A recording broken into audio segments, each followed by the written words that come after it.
Controversy has been erupting over the past couple of months pertaining to the Olympics. We had this alternate for the Olympic BMX park, I think it is, saying that their intention was to get on the podium to burn the American flag, and then that got everybody, I think mostly everybody listens to Fox News, riled up because most of the left-leaning outlets didn't really talk about it. And now we have the story that's actually picking up steam and has become pretty viral of this woman who won third place in the hammer throw protesting the national anthem.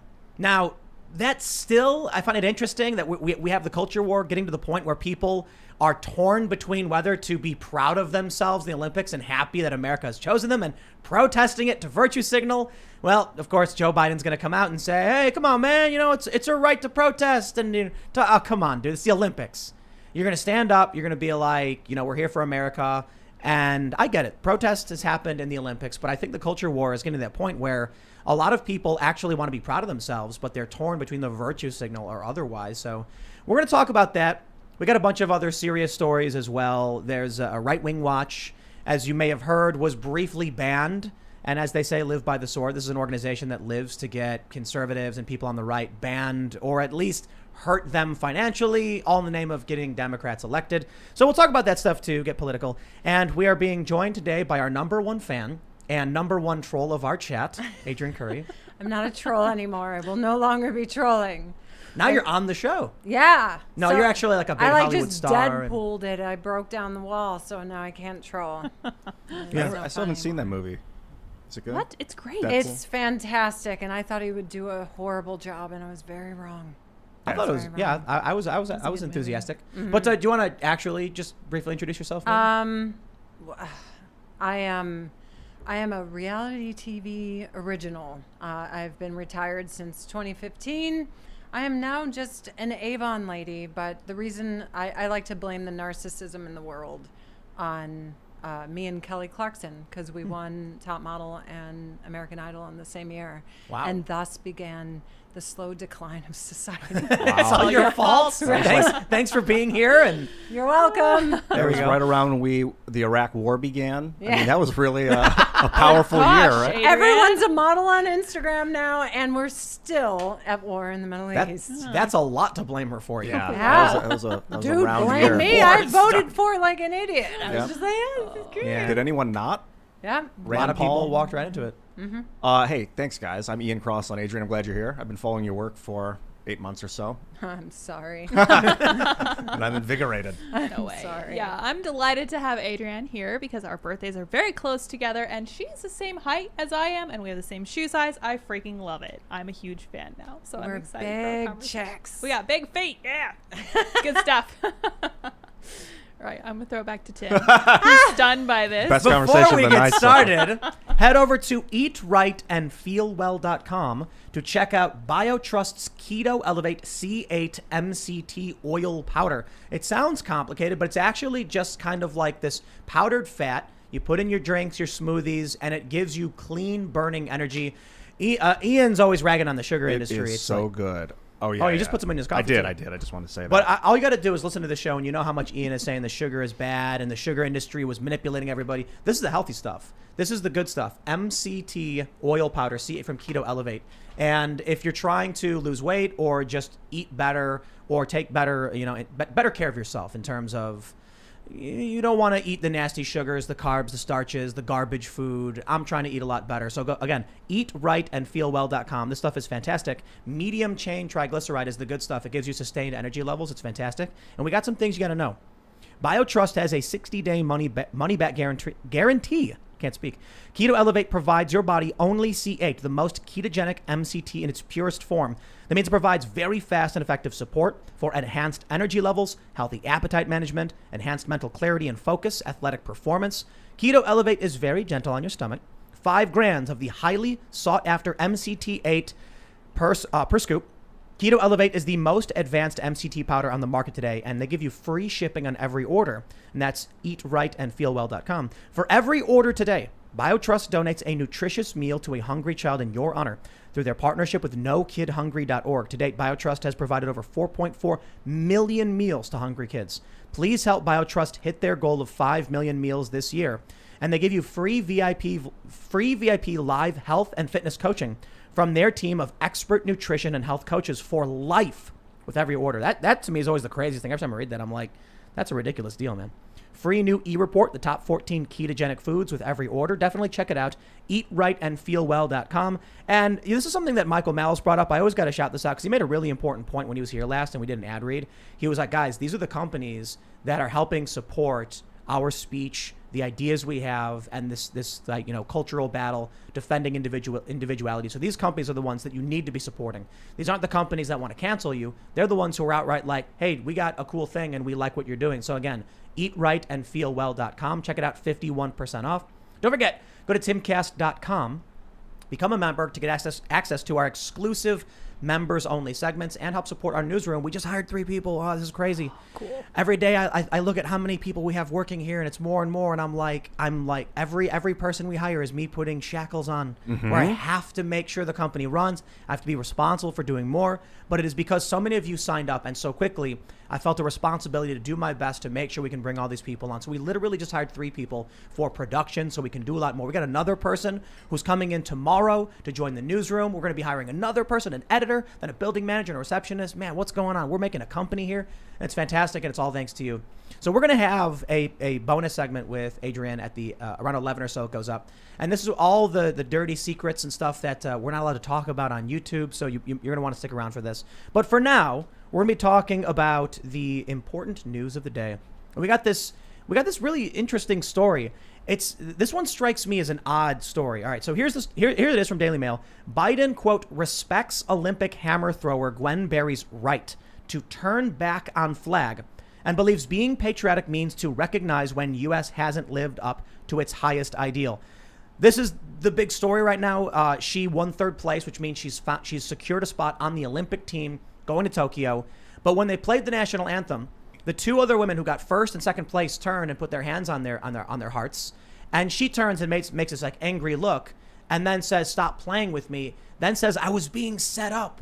They did it on purpose. They were going to play it before, but they knew they got me. And it's like, it's America. Like, we live in America, you know, you're going to the Olympics to support the country. Turning away from your own anthem or being mad that the anthem's being played to me is like kind of weird. But here's the core of what I want to get into in terms of this discussion. The culture war has got to the point where I kind of feel like this lady and her mom and her family were probably crying with joy that she's in the Olympics. She won and she did it. But when they play the national anthem, she's being torn, right? If she stands there and puts her hand on her heart for the national anthem, how many of these like Black Lives Matter activists, leftists are going to be like, why would you do that? Why would you support the oppression? And so I wonder if her attitude was kind of like, what do I do? Maybe it's like the movie Cuties. Like the family was so proud of their children for doing this movie and everyone else is like, what? But they're just going to stand by it anyway because that's their girl, you know? So maybe it's just that kind of like tribalism, like you're familia. You're just going to stand up for these people, even though, I mean, the fact that our president, like, oh, please help me. Help. Can I go back to Montana now? Like, No, you got this. Why would he be okay with this? Why Well, would no. any president be like, yes, hate our country, it's great and There patriotic? have been people who did like the power fists, the black power fists, or AKA Red Salute in the past. So I recognize protests at the Olympics. They banned it. Was that like going like to the flag? No. Right. That was not pooping on the flag. That was like, oh, I'm going to do a protest, but not blatantly be like, I hate this country that I represent. And I lost very badly. But let's differentiate between doing cuties and making the Olympics. Those little girls in cuties were being abused. No. Yeah. I think doing what she did to the flag was abuse. So I'm Right, only right, talking, right. the Olympics I is see. awesome. Like these people are great. I think she was just so mad that she didn't win that the only way to take the moment from the winner was to make it all about herself. I thought it was incredibly narcissistic. Yeah.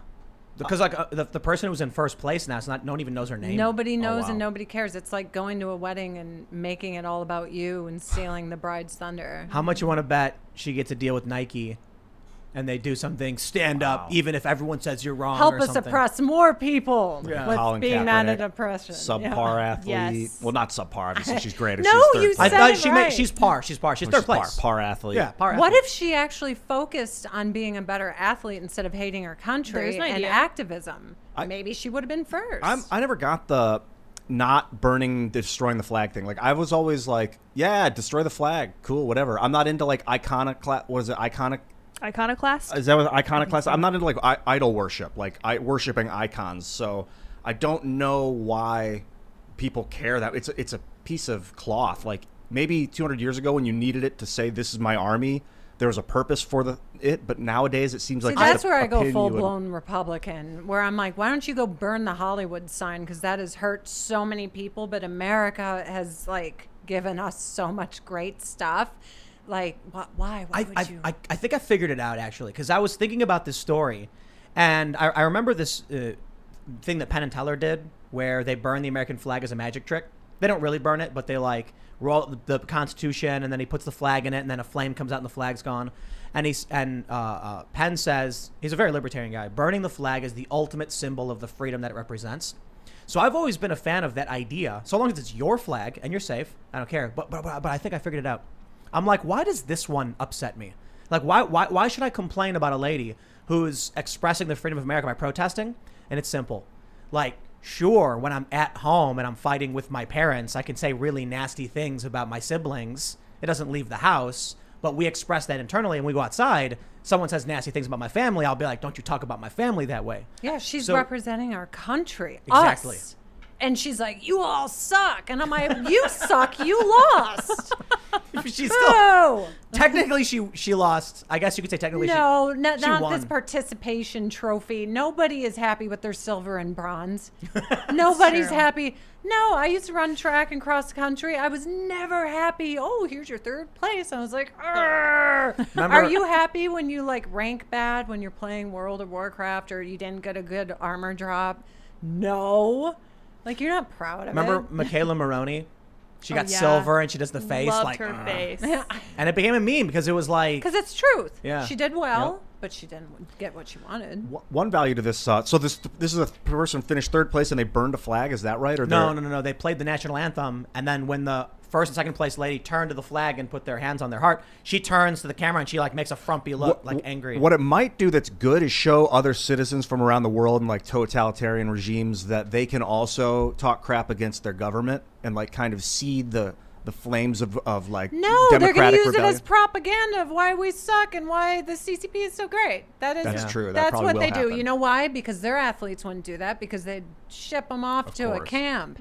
I mean, it is cool that we can protest in this country, but this is like What are you protesting at the Olympics? right. You have chosen to be in the upper echelon of the athletes of the world. By choice, you went here and did this. You knew you were going to be wearing the American flag, and they would play the anthem when you like walk out and you're That's why I think it's not real. I think imagine it this way. You want to be a famous and rich athlete. You got to get the endorsement. That's where it's all at. It's press. None of it's real. None of what anyone does for attention in front of cameras is real. It's all a lie. They only want clicks and likes and traction and money. And because she stuck it to the cons, how many leftist liberal types are going like, "Woo, yeah, you tell Give them." her money. Yep. Yep. She'll get. Dan Crenshaw said that she should be kicked off the team or whatever. I'm sure she'd love it. Look at Colin Kaepernick. He's making more money having left the NFL than he was. At least that's my understanding. Like, he got this big Nike deal. Wow. His face He on is billboards. so oppressed. I pray for him every night because know. what a rough Yeah, life. he said it hard. And I can't imagine, because he just has to wake up and then he takes a couple $100 bills and wipes his tears He away. wraps himself in slave-made garments from little children being whipped and not paid, and then he cries about how hard his life is. That's what I always loved about the activism. It's like they use all of this technology all of the raw materials from slave labor around the world, mostly in China and other, Southeast Asian countries. And like they're wearing clothes from Bangladesh and stuff, and they're like, "I'm so oppressed." Well, hasn't Nike literally said Nike is a company like of China for China? Yes. Yeah. What? Well, then go to China, Exactly. baby. Your market here is dead. Nike means victory, I think, in ancient Greek or something. Does it? Does really? it? Yeah. Oh. What is I thought it meant pain and suffering. I mean, yeah, pretty much at this point. I can see like the value of winning and then wrapping yourself in the American flag and being like, look, this country gave me the opportunity to become as great as I am. People would complain about that too, because you're not supposed to wrap yourself in the flag. I've done it, and all my conservative buddies were mad. And I said, "Old Glory never had a better time than when she was wrapped around me." That's fair. So giving like worship to the flag, showing the flag, like holding it in reverence. But then I can also see the value of like lighting it on fire and being like, look, we're Americans. We're allowed to do this. Yeah, look how do great that, the world do that can be. at home. But when you're representing your country, it's like your family. You don't fight in front of other people. You don't go to church and sit there and brawl with each other in the pews. No, I view it like, maybe somebody said, "Hey, would you be interested in having a good faith debate to discuss our differences?" And then the other person says, "Absolutely, just let me know when," and then offers up the date. And then privately says, "I was never actually going to debate you. I have no respect for this." And then publicly use it to drum up drama and just make money and grift off it. Or like if you asked someone to do a good faith debate and they agreed to, and then at the last minute subbed in this other grifter guy. Mm-hmm. Anyway, I'm half kidding. I'm half kidding. But my point is, like, it is kind of like that. It's like we said to this person, "Hey, we invite you to, wear our flag and represent us." And then she like gets up there and just, she wasn't at the Olympics. This is the Olympic trials.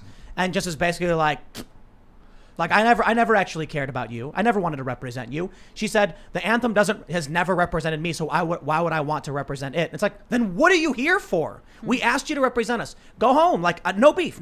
I'm not saying you're really great at your sport. I'm really impressed. It's fantastic. But if you don't want to be here, would you mind leaving so someone who does can be? I guess since it is like the Olympics, it's kind of like someone for the Cleveland Browns after they win the Super Bowl and they rip off their Browns uniform. They're like, "I'm not a Cleveland Brown. I'm a human." And you're like, dude, the Cleveland Browns just won. Give some rep to the Cleveland Browns tonight. Like, why are you on the team if you don't want to be on the team, dude? Right. Yeah, like Colin Kaepernick really tried hard to get back in the NFL, though. So this is what my point I'm trying to say is, I don't think she actually knows or cares for the most part about any of this. I think she was standing there, and the thought probably occurred to her: if I stand for the anthem, the left is going to come after me and say, "What are you doing? Black Lives Matter," all that stuff. And so she was between a rock and a hard place.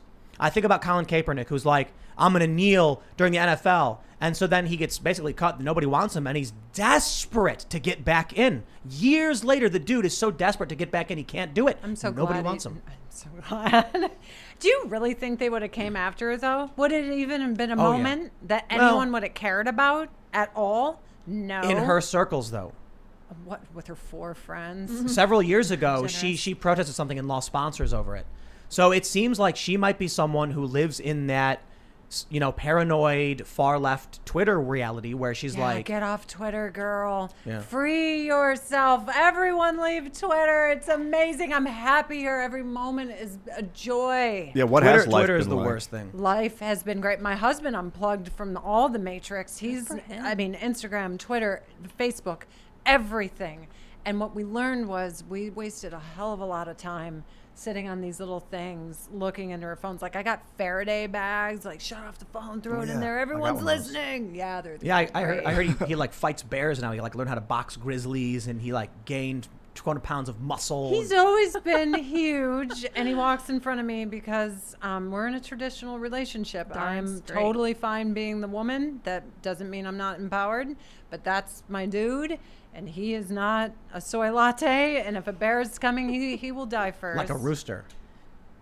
He Yes. would like run into he's like battle. the rooster. Yes, I'm Roosters- his main hen. That's right. Roosters- And if there's another hen, I'm gonna go peck that chick. Roosters sacrifice themselves. Whoa. They do? For their girls. Wow. That's Yeah. Have you ever seen the videos of roosters like battling hawks and like crazy predators? Dude, they go for it. They're like, "That's my girl," and they do it. It's the ultimate compliment. I didn't say chicken. chicken's the disparaging one.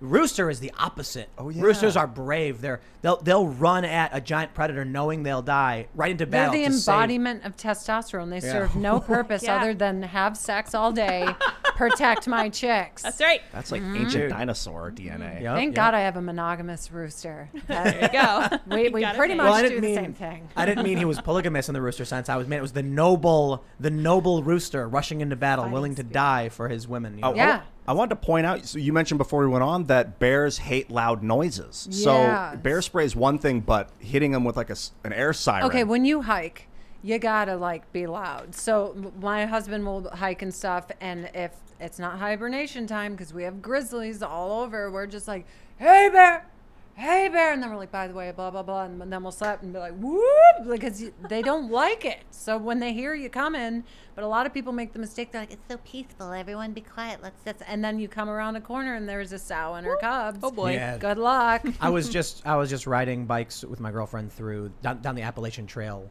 and it was like getting dark, and I was like, this is gonna be awesome. It's And- deer o'clock. and- Did they and- all jump in front of your bike and They try were- to kill they- themselves? No, but they were like on the road, and like they weren't having any of us.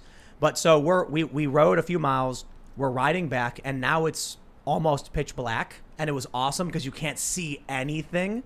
And then Allison's chain popped off her bike, Oh, and so we had to stop. That's like Jurassic And then Park. I'm standing there, and it's really quiet, and we're like, I'm lifting the bike up and just trying to get it on, and we hear like,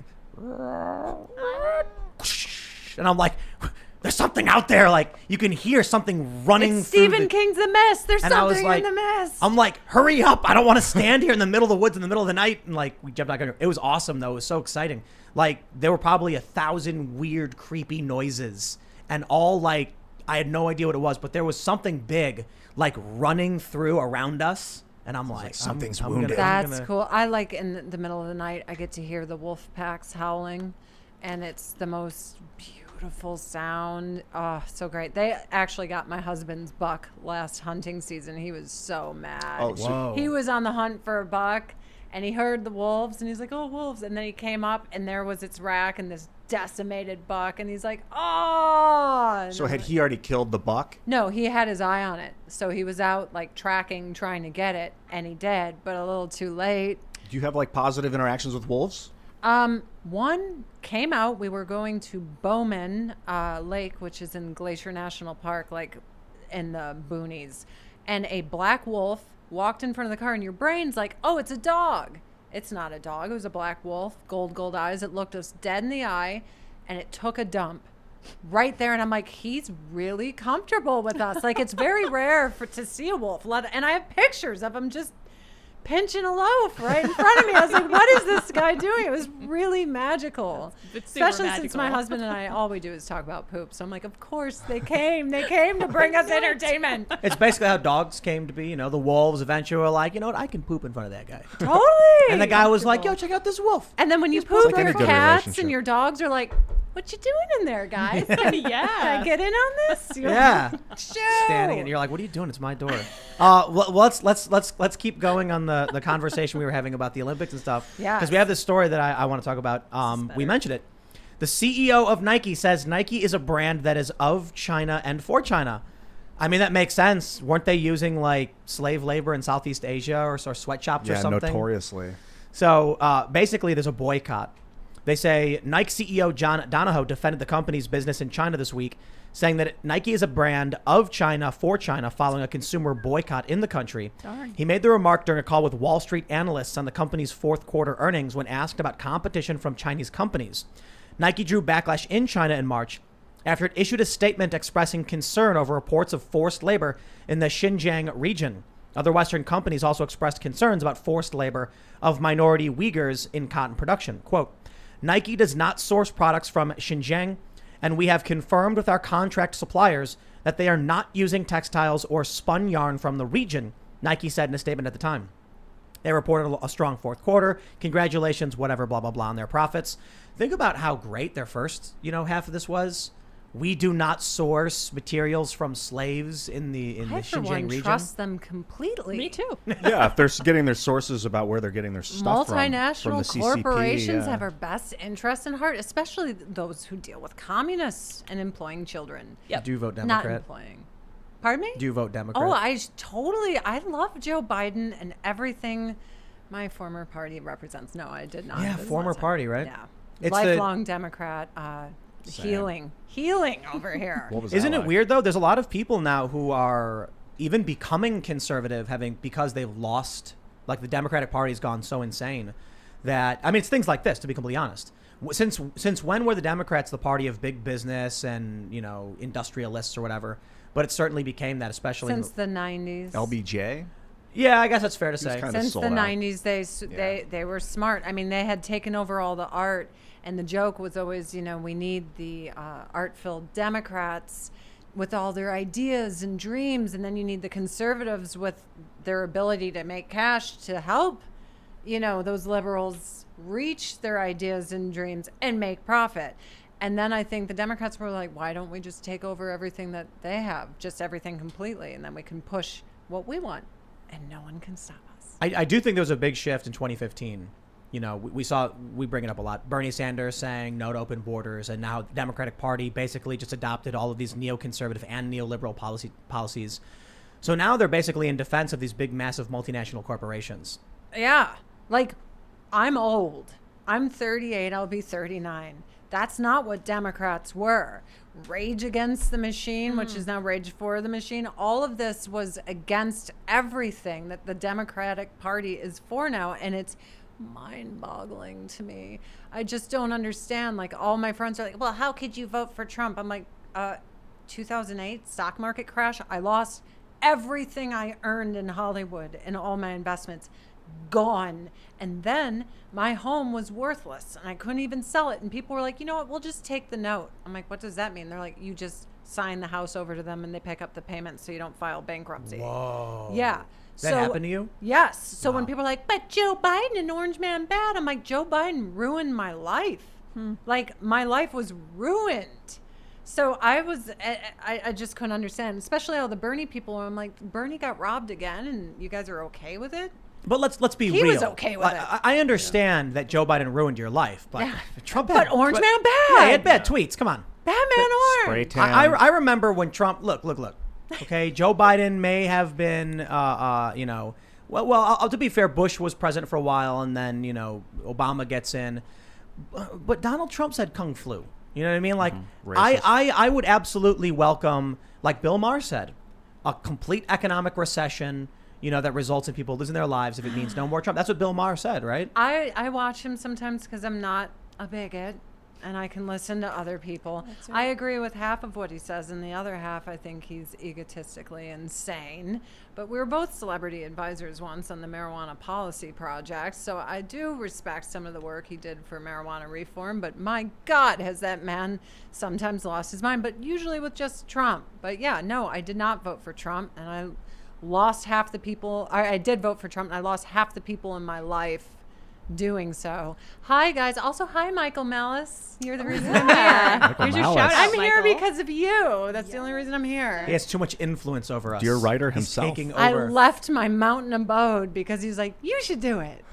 So we had some guys over this weekend who were rollerbladers, and we have these really funny things where it's like they're rollerblades, but they have bike wheels instead. So it's like they go on the left of your legs. Wait a minute. Is this like the Return of Oz? Yes. Oh, is that what it is? I don't know. Shut up. I don't know. I just said yes. Oh, I was thinking son Willy of a Wonka. bitch. I'm so old. No, you guys don't know what Return of Oz is. But it's so It was like a good. flop, This is- right? Take some acid and watch Return of Oz and now tell me you're- it's Gosh. Let's it's a go. flop. So Let's go. the first ever trick done on these weird things, this guy Andy, he named it a Michael Malice grind. So he actually jumped up and did a grind, and then he called it the Michael Malice grind. And I sent it to Michael, and he was laughing like, how is this real life? This is amazing. Life is so fun. He's such an upbeat guy. He's very He's like optimistic the about most cheerful anarchist ever. I'm not into anarchy completely. I understand and respect it because I'm not a bigot. But yeah, he's a good kid. Speaking of bigots, to go back to Bill Maher, Yeah. I think what you were saying, like half the things he says are like nuts. Him and Sam Harris. Sam Harris actually tweeted something about this. I was like, he was tweeting a bunch of people. I was responding to him, where it seems like what he was saying was, and I could be getting this wrong, so forgive me if I'm getting it wrong, but my understanding was that he understands everything's worse under Joe Biden, but at least now without Trump, the path is clear for him to start speaking with liberals or something like that. Like, well, now that Trump's gone, we can actually start talking to these people and talking them down or something. And it's like, wait. Like, everything's worse. What's the point of talking to them? Liberals don't understand yet that progressives are not with you. They hate you and want you to die, and your party is gone. It's gone. Because I considered myself liberal, right-leaning, but that doesn't exist anymore. It is only the far left and a whole bunch of old boomers that don't understand yet that their party is dead. I think they just want power. So to Bill Maher, like, come on, you see this guy complain about cancel culture. You see him talk about the SJWs. He has Milo on his show. He has Brett Weinstein on his show. But he also, and this is my assumption of his character based on what he says, knows that if he actually said Trump's not that bad, he'd be figuratively strung up. Ego and money. He will never admit that he's wrong. It'll never happen. A powerful man who's been in a powerful position for a long time will never admit they're wrong. Not even Trump. Yeah. They don't do it. So True. yeah, he's not going to do it. But I do appreciate when he's trying to rattle some lefties awake. Like, I'll give him that. Like, I don't agree with everything, but thank you, Bill. I can't say that. Look, maybe he actually just has always had Trump derangement syndrome. Yeah. And I know a lot of people are probably like, who cares about Trump? He's not in the... Trump's going to run again. And they're ramping up the tax against him already because they know he's, regardless of whether or not he runs, maybe it's DeSantis, he's got influence. So these attacks are popping up like crazy. You want to be punk? You want to rage against the machine? Vote orange. So That's what I say. You think that Sam Harris and like others, maybe like Bill Maher, think that with Trump out of office, it's a more dangerous path that we walk now with Biden as president, but it's more unified so that there's more of a chance to I think it's that succeed? They genuinely didn't like Trump, but they knew Biden and the establishment were really, really bad. But Trump created a barrier of hysteria where they couldn't actually communicate with these people. So now with Trump out of the way, now they can reach out and say, okay, now come over here. Did you say barrier of hysteria? Barrier. There's a barrier of hysteria. A barrier of hysteria. A barrier of hysteria. The media went nuts. I mean, literally, Trump's like sitting there and the journalists are like twitching with their pens on their notepads. And then Trump raises his hand and they go, ah! Dude, And then he puts it people back trust down. the media. I did. I tapped out after Trump won because I'm like, I don't like him, but I'm not a psychopath. I'm not going to like orange man battle. That's when I noticed all my friends and family collectively lose their minds, where every tweet, every post was orange, orange, orange. And I was like, wow, man, you're like rotting. Your brains are rotting.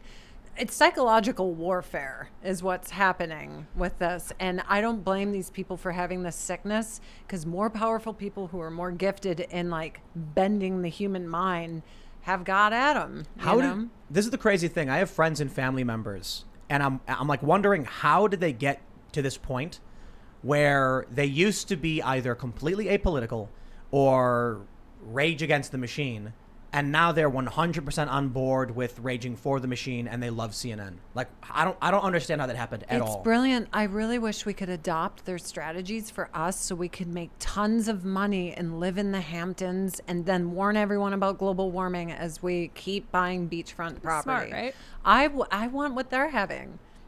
Because I think they realize most people are stupid and they took advantage of it and they are laughing to the bank and people don't even realize it. It seems like there's like a group, a type of person or a type of mentality that's like stuck in the matrix and doesn't want to leave. Like if you tell them, look, Monsanto is fill in the blank. The military industrial, this is real. They're like, my life is too good. I don't want to mess it up. Let me just live out my days. And that's a lot of people. There's a lot of cowards. That we are surrounded by cowards anymore. I often say things that trigger even people who watch even my own content, but I think most of the resilient people are the ones who end up sticking around and watching. Sometimes people come in, they don't like what I have to say, but I can't do anything about it. I'll put it this way, though. I tweeted about people needing to stand up for themselves, speak out, and a lot of people said they were scared of losing their jobs. They said Tim Pool doesn't have kids, so he doesn't understand. I've long said I don't have kids, and I certainly respect those who are worried that they could put their families at risk. But I also look at all of these leftists who are willing to sacrifice their jobs and scream at the top of their lungs.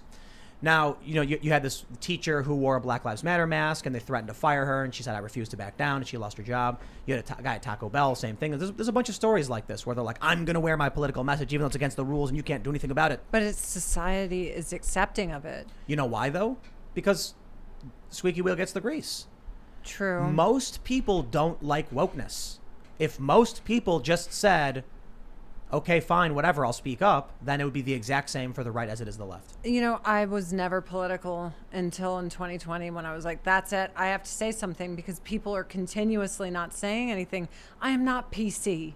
I am not worried about your feelings. Frankly, I don't care.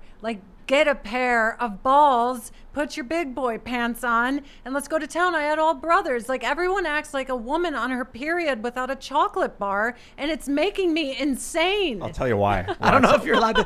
YouTube's going to be like, that's. I'm a woman. But she was right. And if I don't have a chocolate bar, I act exactly like these people It's do. true. Ask my Right. husband, he will open the door, throw a chocolate bar at me, and slam it and Door run again. away. I think the problem is there is some validity to the rage, and that is that we kind of do live in a patriarchy. I've been thinking a lot about this. Our Father who art in heaven, it's like the whole Christian religion is based off my heavenly Father. There's a guy, divine a masculine. man. Why isn't a woman? Because Our Mother we are Earth. the divine feminine. You guys don't function without us. Men are the warriors. Men are our strength, and women are the empathy and compassion and the caregiving. We have our roles, and our roles are equally as awesome.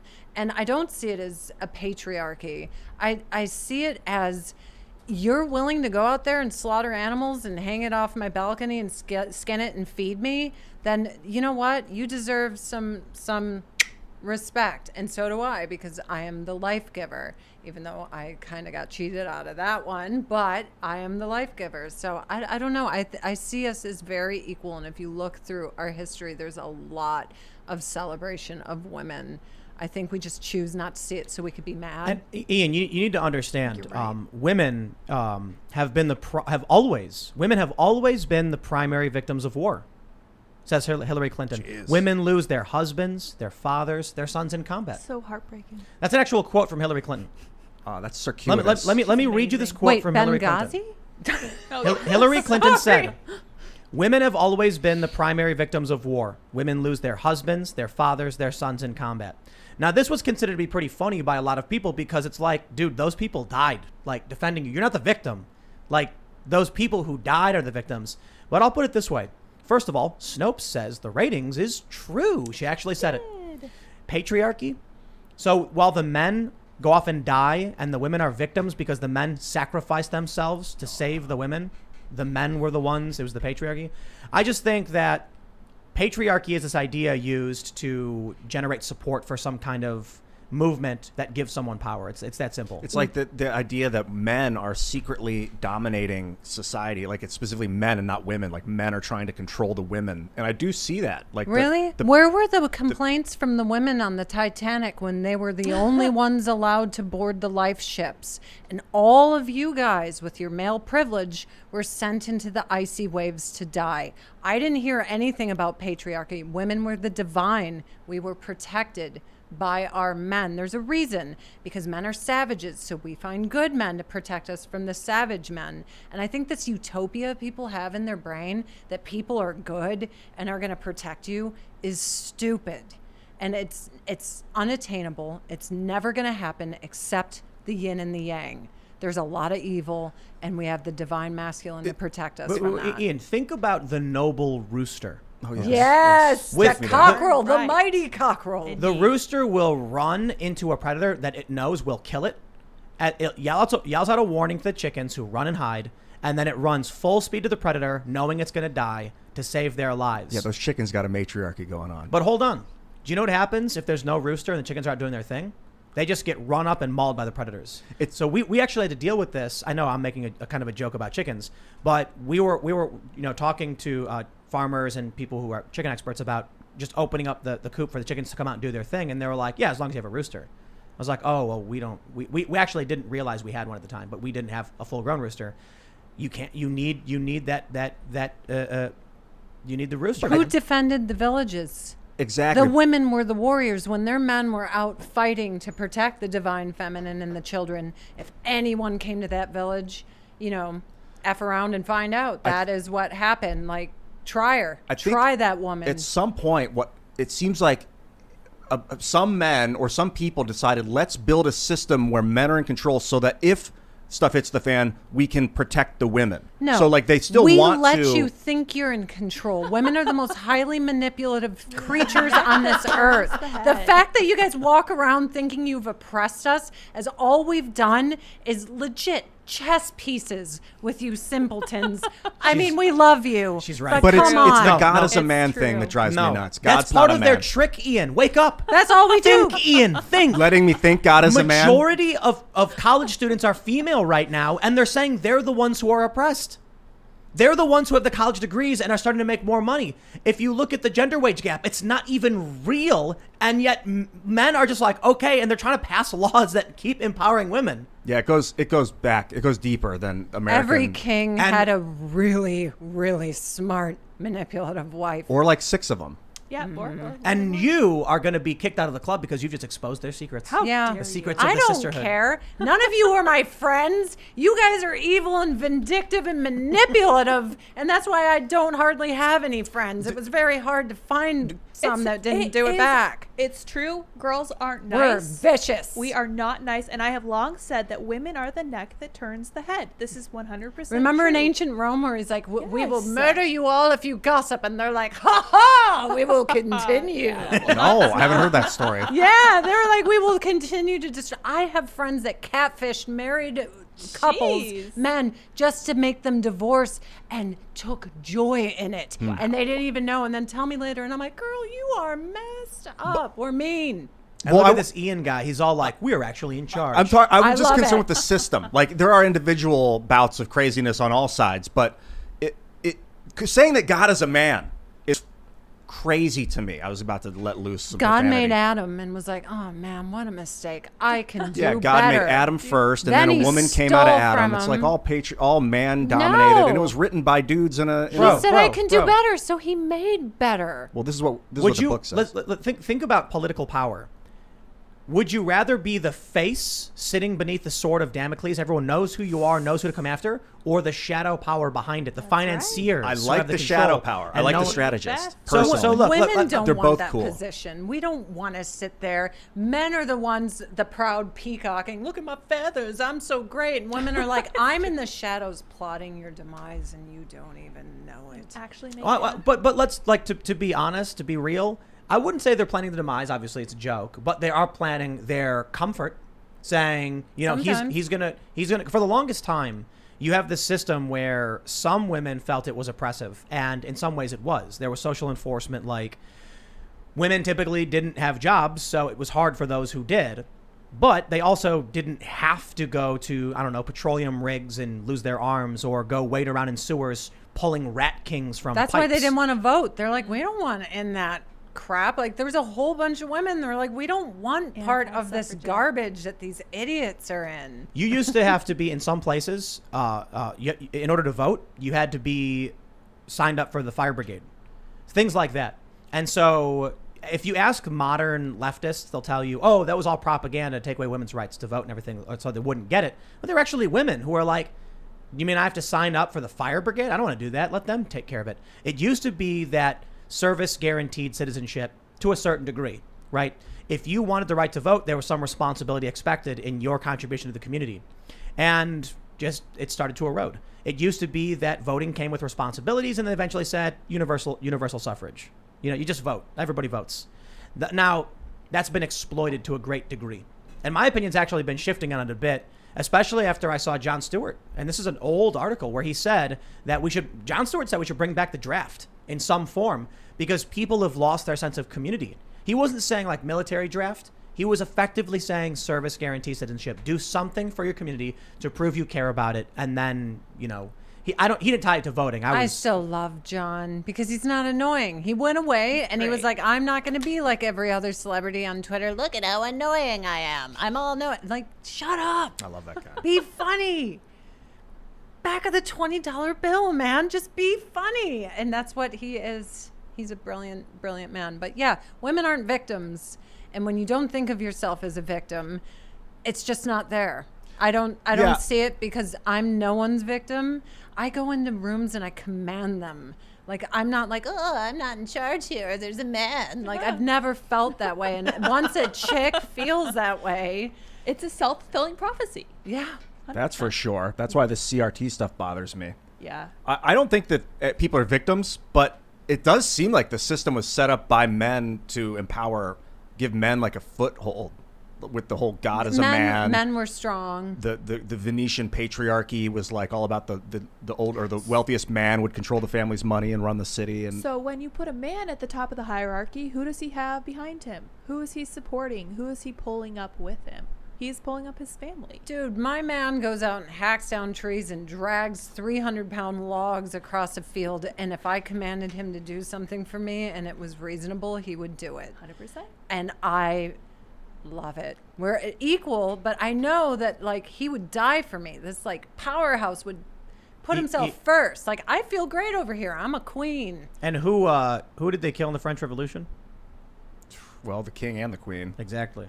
Yeah. Yeah. So Gender doesn't. No, look. I certainly think it's obvious that sexism has existed for a long time, and certainly there's been institutional misogyny in many ways, and we've overcome those things. But to act like women were powerless. Look at Cleopatra. She floated Egypt longer than it should have been floated with the power between her legs. She was like, wait a minute, I can manipulate all these bros. Julius Caesar. Indeed. Mark Antony, like she was going for it. And Egypt would have fallen years before, but she was cunning and she was smart. And they say she wasn't even that hot. She just really? knew what to do. Yeah. She killed her sister, I think. Her sister was trying to kill her, so she had her killed or something. She was she was a direct descendant of Alexander the Great's first in command, and they inbred the whole time. So I'm sure something was going crazy because they all kept it in the family. So they were like Greek. That's why when everyone's like Cleopatra was this color, I'm like Cleopatra was Greek. Okay, let's just be real. Am I wrong that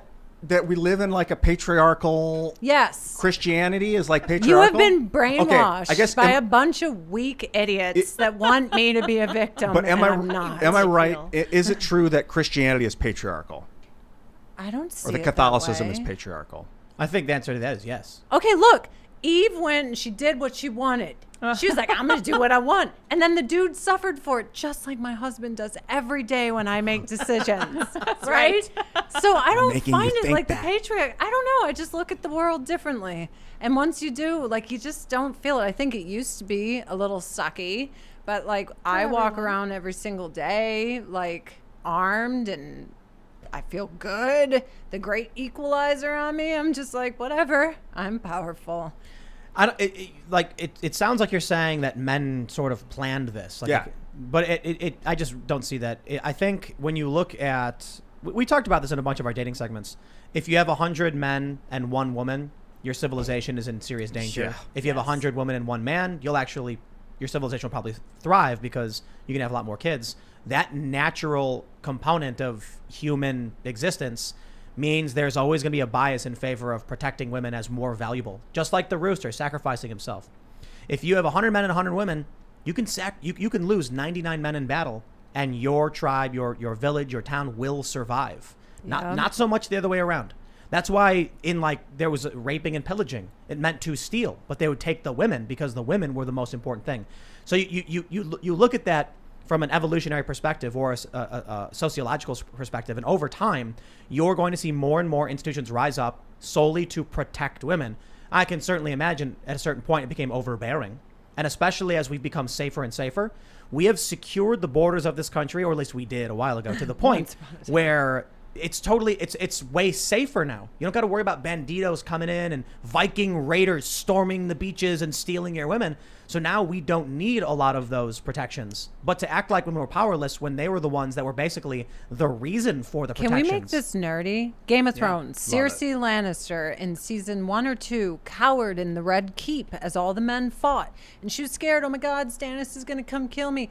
That diabolical, scheming broad near the end, you knew who was in power. She killed her husband. She did all this horrible crap Banged to her brother. everyone. Yeah, Banged her yikes. brother, had bastard children. Everything wrong that happened in King's Landing was because of her. And then she sat on the Iron Throne like, yep, I did it. So who was in power, Ian?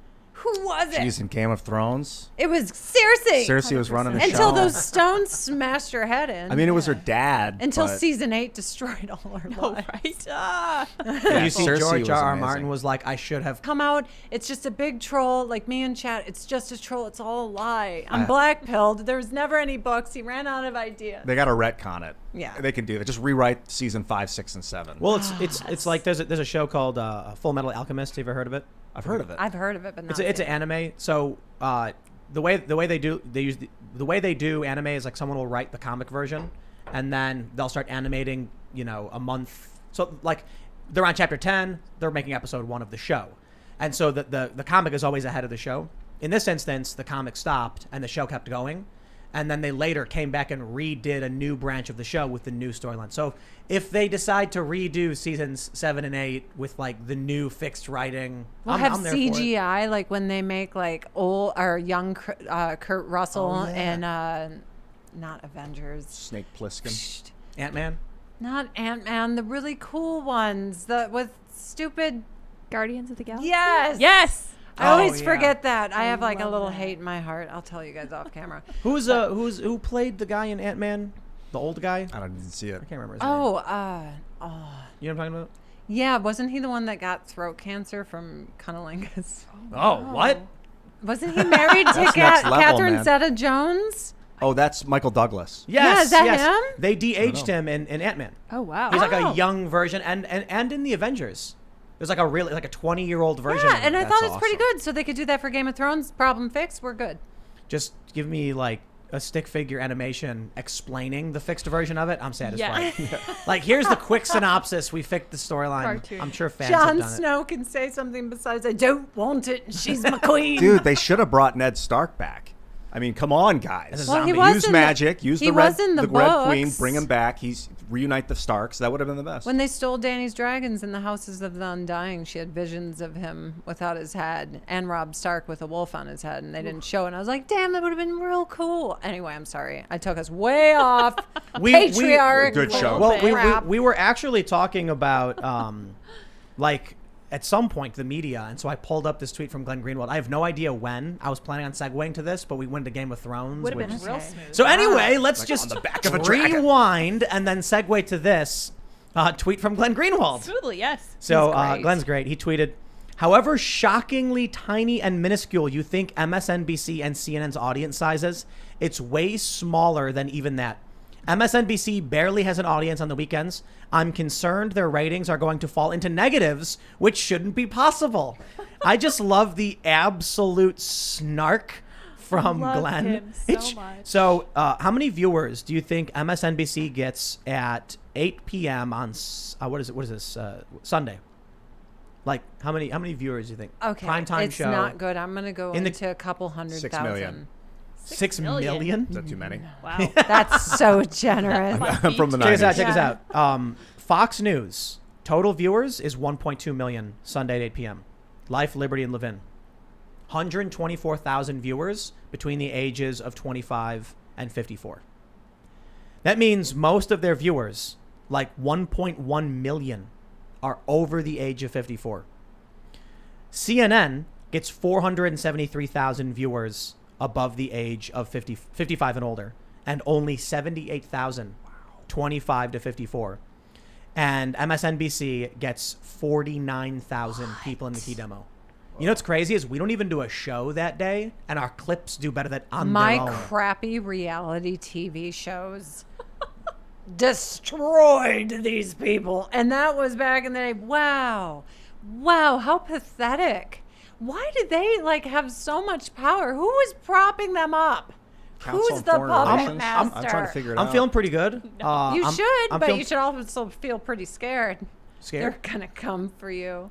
No, it's like what was I was? It's like they're a withered and drying, Lich. husk. Yeah, lich. Like, yeah, I'm going to destroy you, and I'm It's like, like Dark Crystal. Like yeah, they're Skeksis must suck out life force. It's like, yeah. Did Or- you or- watch Dark Crystal? I'm Ages so ago. old. No. Yeah, when I was like 6. So That was old. crazy. But I That saw was Lord of the freakish. Rings, so they're like Smeagol. Yes. And the precious is their ring, and we got it. We have the views. It's more decentralized. There's a bunch of different channels that get tons of views.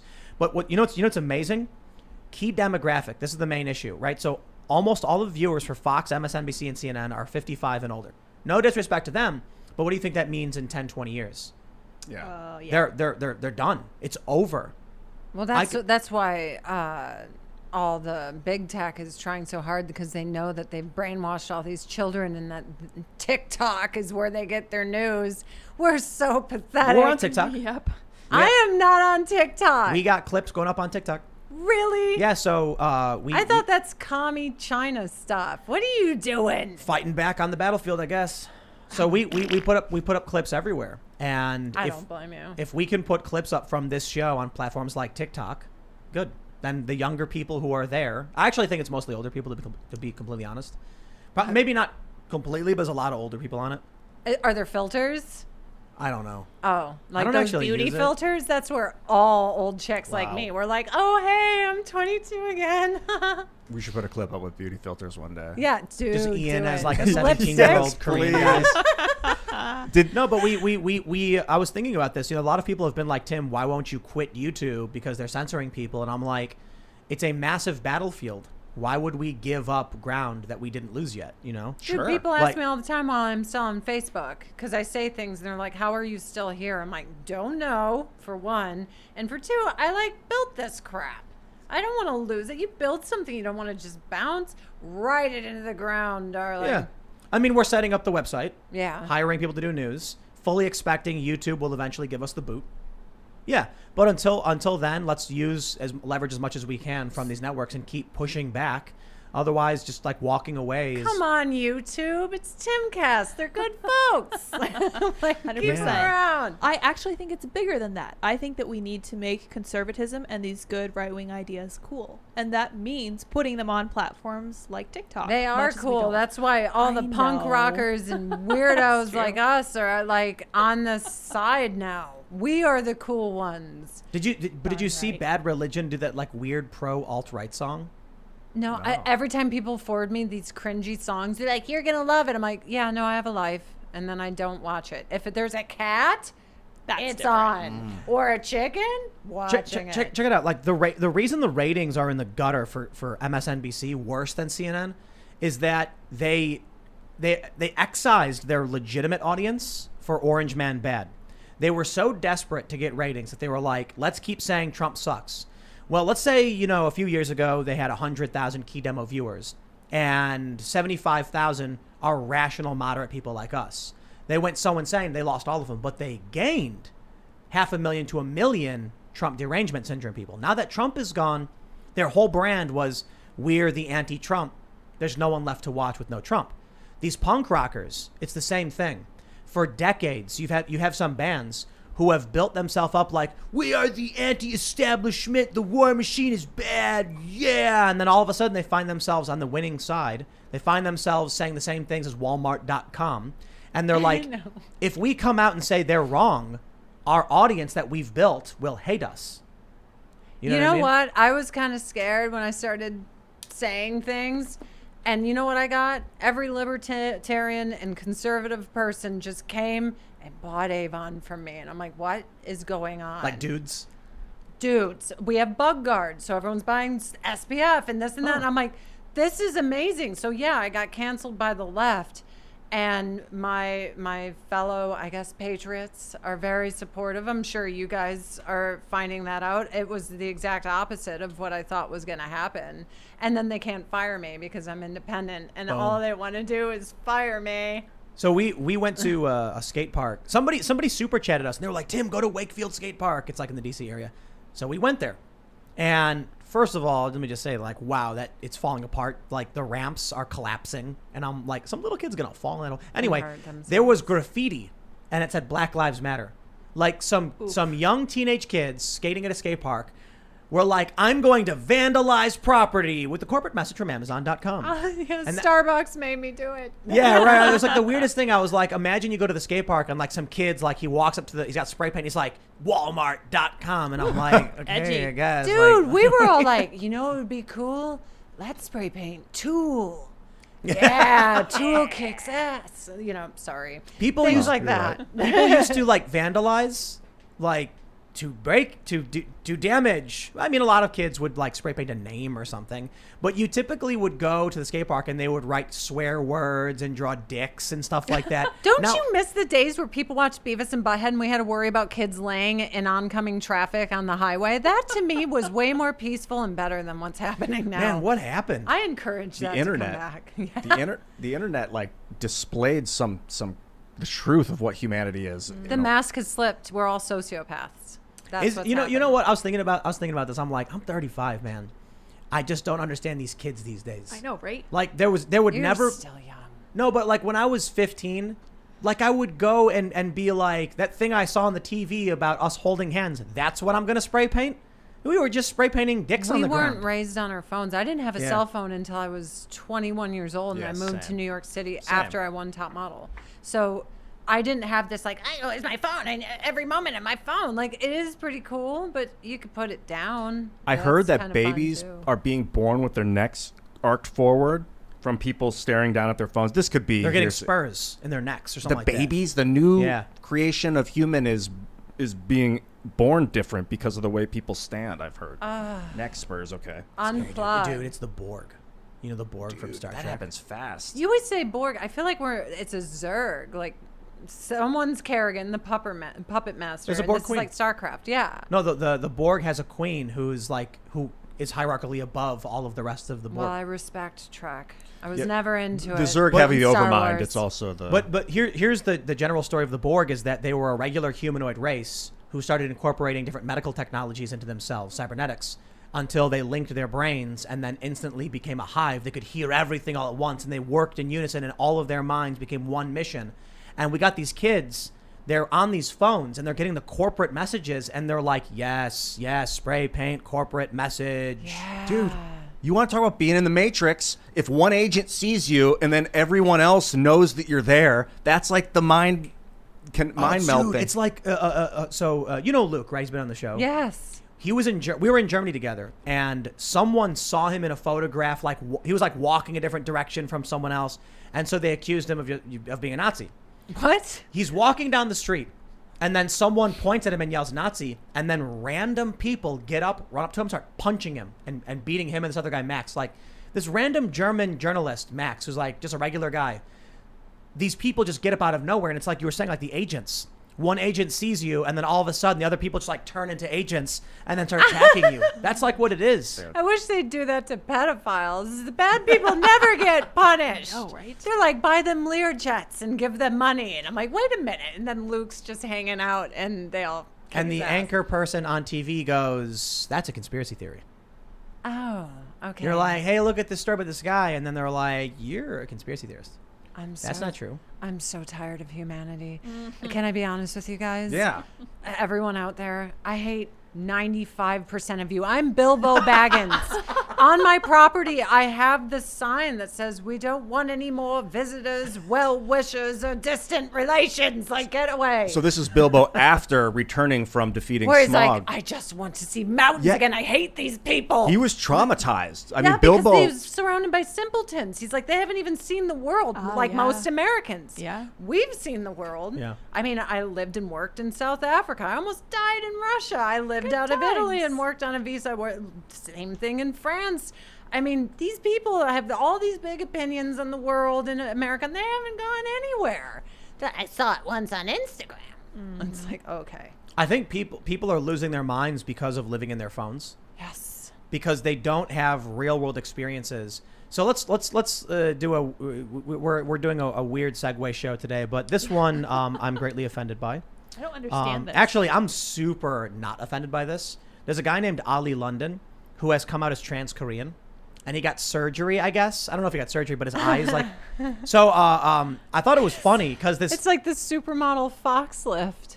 Is that what it's called? Yeah, all those. I don't want to be a jerk, but girl, we all know. Ben Shapiro says, "Live your truth, Ali," and then people are making fun of him. So this guy Ali London says, "This is my new official flag for being a non-binary person who identifies as Korean. Thank you for the overwhelming support. It was so hard for me to come out as them, they, core, Ian." This guy's trolling. For like, sure. He's saying his pronouns are core and Ian.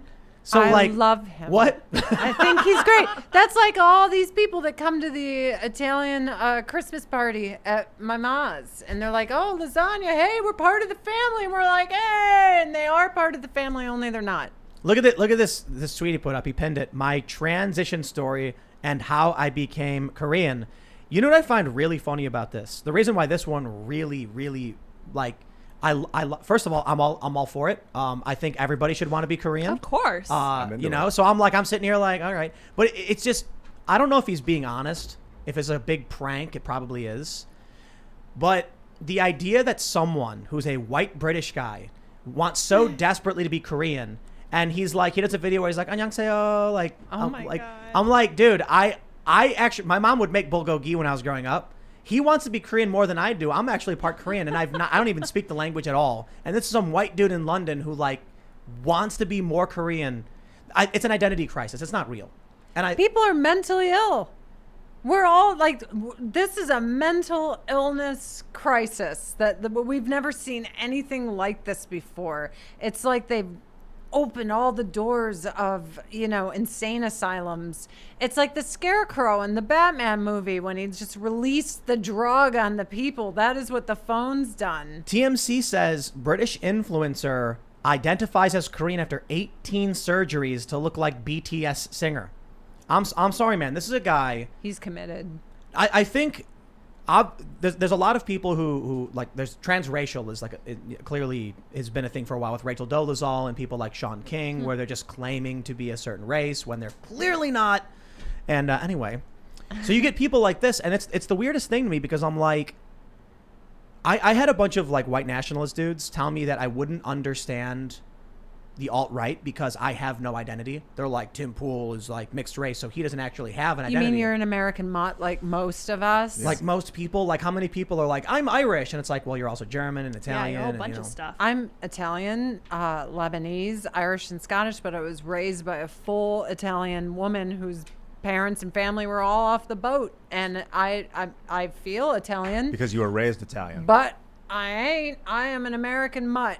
And when we go to other countries, what are you? Oh, I'm Irish. They're like, you were born in Ireland. They're like, no. And they're like, God, Americans are stupid. You guys are so dumb. Yep. Well, what do we say to this guy? That guy's like, crazy and amazing all at the same time. I'm for it because we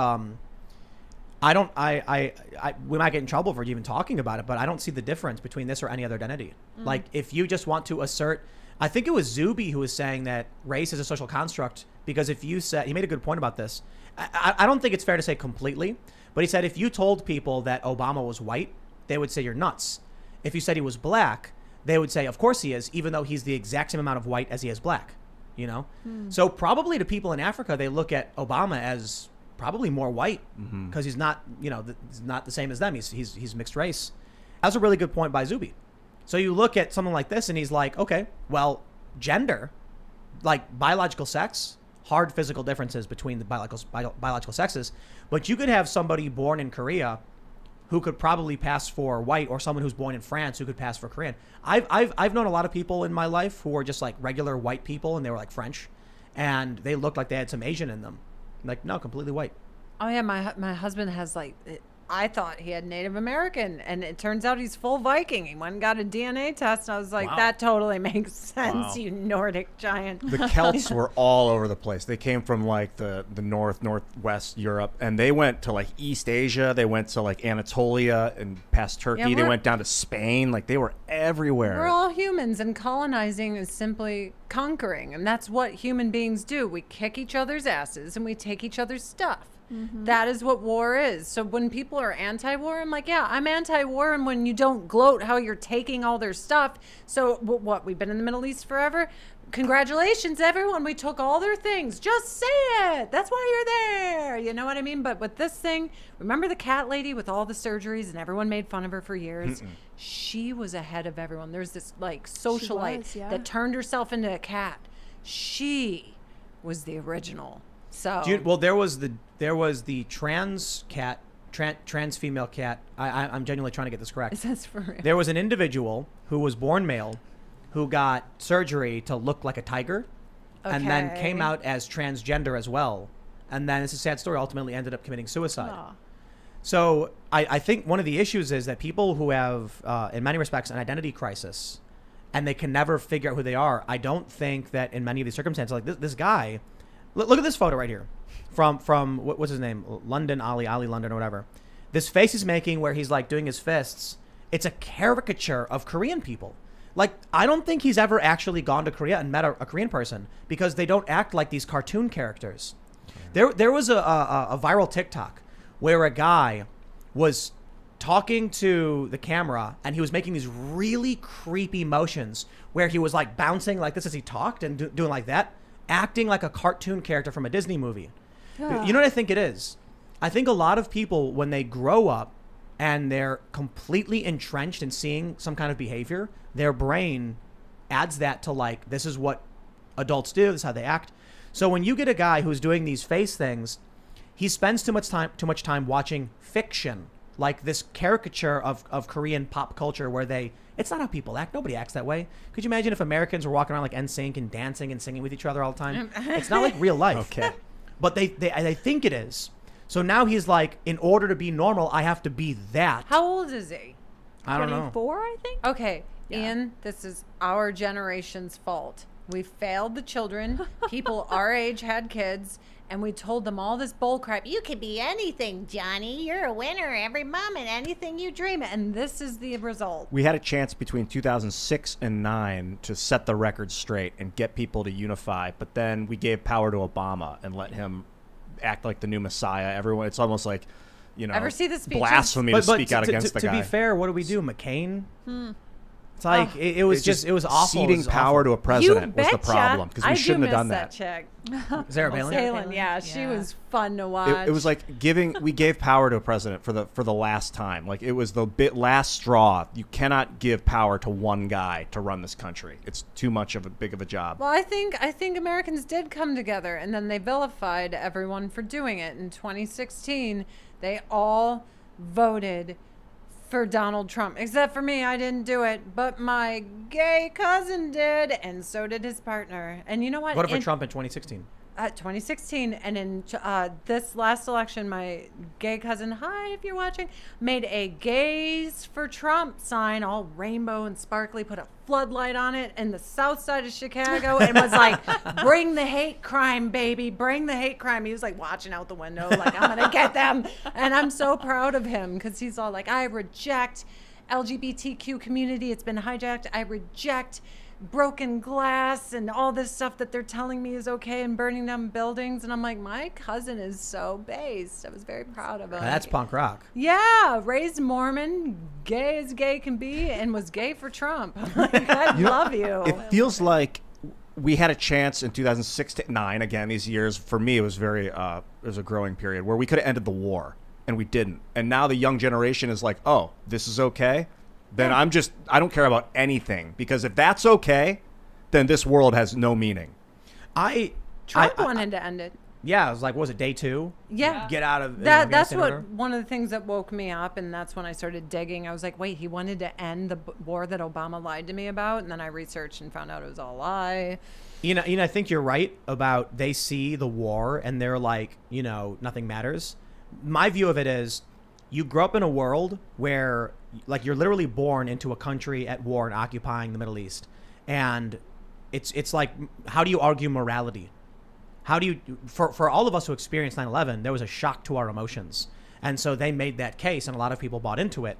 And a lot of people eventually said, we've had enough. This was wrong. It should never have happened. The AUMF needs to be, officially rescinded. But for these people who were born into it, the United States has always been the country that just does what it wants, goes over there, and just kind of screws it up. So what happens is their moral compass is just like a corkscrew. It's not pointing in any one direction. It's just like, nothing matters. I can be anything. I'm a tiger Korean, and I'm, the moon is made of Throw cheese. bricks, burn building, like crazy things that Take what people you are want. doing. Nothing matters, right? Extract wealth from the system. But think about this. Like they're doing over there. The kids who grew up in a country, they were like a lot of these young kids who are now out with Antifa. They may have been, it's been almost 20 years since 9/11. So you have these kids who are like toddlers when it happened, with no memory, with no experience of it, being born into a world where they're told over and over again, the U.S. takes what it wants. So what do? They walk around with bricks, they smash windows, they take whatever they want. Who's going to tell them they're wrong? It's because we told parents they couldn't punish their children anymore. I'm not for abusing children, but when I was bad, my parents and my old Italian grandma, she would take off her church shoe, get that hard heel, and be like, "Come up!" And I was like, "Oh, don't do that again." I learned a lot of lessons. What's it called? Chancla. Chancla, that's right. Yeah, the flip flop from the grandma, and she. It was not a flip flop. It was a hard church shoe. The Mexican, like Catholic, Italian Catholic. She was not messing around. She's like, Jesus saw. Ooh. He saw what you did. I'm like, okay. We had a wooden spoon with a hole in the middle, so it'd leave the welt would grow where the hole was. But I didn't get it much. I was like the first generation where they kind of stopped. Why didn't you get it much? Because Just I you didn't learned speak from up. it. I played within the lines, but also it was like you were saying, we were part like the beginning of the generations of people that not hit your kids. Not that I don't advocate for hitting kids. I don't like it. I don't think you should. But like I was like, my brother would be like, I'm calling child services. That kind of like. I didn't have that. My grandma was born in the 1920s. She was Rosie the Riveter. Her brother served in World War II and was in a concentration camp as a POW with like the tattoo, all of that. She was having none of that you're calling DCFS. That didn't exist in my house, and it was never to be said, and I lived. Think about it this way. You get a kid who grows up, and we're not talking about abusing kids. We're talking about a spanking. Yeah, no. Abuse is horrible. But if I tell my mom she's the B word, and I did, and then my mom's like, what?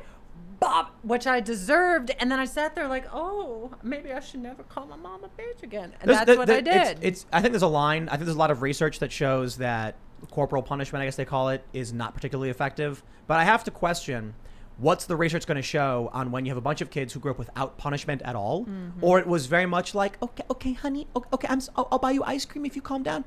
What's going to happen to those people? They're older, and they're communists, and they're throwing bricks through windows. True. Like when I went to school and we had problems with each other, we met behind the tennis courts and, bloodbath, fought it out. Like there was consequences to like things. People don't do that anymore. There's no like boxing matches anymore. I guess you just go into your nearest city and brick out a building and light it on fire and loot your nearest Nike. Could you imagine being back in the day and it's like, someone's tweeting at you, and then you're like, sir, I challenge you to a duel. And it's like, we're going to end this Twitter flame war once and for all. And someone dies. How crazy was that? You have like experience, and it goes up if you win the duel. No, just pistols at dawn. Twitter beef be ended. That's right. No, sir, I will not debate you. Pistols at dawn. That's why I think everyone should be locked and loaded. We should all open carry, every single American citizen. How many people will be like, you know what? I'm going to carjack that car. No, because everyone in that car is locked and loaded. I truly believe that we've fallen off the map with what we should be doing. This is the craziest thing to me. How many times I've seen like on Twitter, there's a dude who's trying to violently rob someone with like aggravated assault, and then someone comes out, like there's a video where it's like a guy draws a gun on someone, and then a woman pulls a gun from her purse and she shoots him. And I see people on the left being like, she didn't have to kill him, she could have done this. And it's like, that's the mentality that I think leads to ruin. Yeah, they love criminals. The criminals who are attacking and oppressing should not have been harmed in any way. And it's like, well, hold on. First of all, I wish it didn't happen. But if you walk up to someone and point a gun to their head and someone puts you down because of it, like, we're trying to stop that violence and we're acting in defense of others. But how many stories have we heard where it's like a dude's running from the cops and he pulls a gun? How about that guy was it Atlanta? He turns the taser and fires it at the cop. Crazy. Oh, yeah. And so the cop fires in defense and they're like, crazy. arrest the cop. Oh, Yep. wow. Yeah, That's that was a mess. so I saw a post on Facebook. Some guy said Chauvin is finally being locked up and it's about time. Justice doesn't always happen, blah, blah, blah. And I responded with, don't forget about the chaos, the violence, and the destruction. If it wasn't for the terror and the violence, those jurors may have actually let Chauvin go. Never forget. It is better that 10 innocent people suffer than one guilty person escape. So saith Otto von Bismarck. And the person liked it. I was trying to make a point. Like, I was trying to make a point that, like, do you see yourself for who you are? It is better that 10 guilty persons escape than one innocent suffer. But the left today is absolutely adopted. They would love the innocent to suffer if it means one guilty person. you're asking people to look in a mirror at their true, like in the Never-Ending Story when Atreyu has to face his true self in the mirror gate and he looks and it drives some men mad. I've spent 20 years in therapy. I've been looking at my reflection for a long time. I think a lot of people should be doing this, and if they did, maybe our world wouldn't be so horrible. But no one does, because if we train everyone, just lie to yourself and say you're a good person.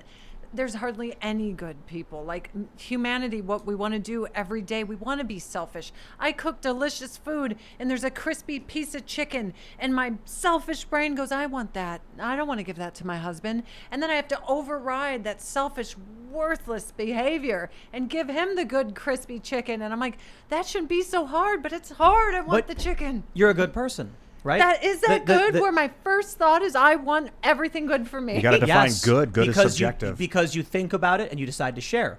The definition of courage is not being fearless. Right. It's overcoming your fear. So you look at these other people and they don't have that self-control. Of course, we're all selfish inside. What we're seeing with the latest iteration of this mainstream left is overt authoritarianism. Look at what happened in Minnesota. These people genuinely thought that it was better that all of the innocent people of the city suffer with bricks through windows and fires, with armed men escorting jurors in terror into the building so that one man would not escape. But we, as more libertarian types, take the opposite view. It is better that the guilty people escape to preserve the protection of the innocent. We are Ned Stark and Ned lost his head. I think it was Ben Franklin who made a really important point, it might have been Jefferson, about why we must err on the side of defending liberty, and that means guilty people escape. Because if at some point the innocent person knows that they will not receive justice, the system can't sustain itself because the innocent stop participating. Yep. Yeah. You get mass non-compliance from people who fear no matter what I do, you will attack me, I will defend myself. That's why I don't like to travel. That's why this is the first time I've traveled. I don't trust even like a layover in a blue state. I don't feel comfortable. Right. I'm not comfortable. I'm not. And it's because Especially- the system is broken. Especially now that the World Health Organization is saying we got to remask again. Yeah, what's up with that? They're like, oh, Delta variant. Now everyone's got to get your masks back on, even if you're vaccinated. No joke. The World Health Organization is saying even if you are fully vaxxed, it's time to wear masks and it's time to socially distance again. And the craziest report I saw, and I really have to say this before I mention this news story. Don't take any of this as medical advice. Always talk to your doctor, and if you're unsatisfied, you can get a second opinion, but always get your advice from a medical professional, because the latest story is there are doctors advocating for booster shots with other vaccines. Yeah. So there are people who quite literally get the Johnson & Johnson and then go get 2 more shots from a different company, and that to me is insane. But they're actually now saying, apparently, this is CNBC reporting, that it may be required that all these people get boosters. Now, they've talked about boosters before, but now they're actually encouraging people to mix them up. I would not advise that. Talk to your doctor. That sounds really, really dangerous. We got the Delta variant. Everybody's freaking out. There's a variant this, a variant that, a country this, a country that. So here we go. Think of it this way.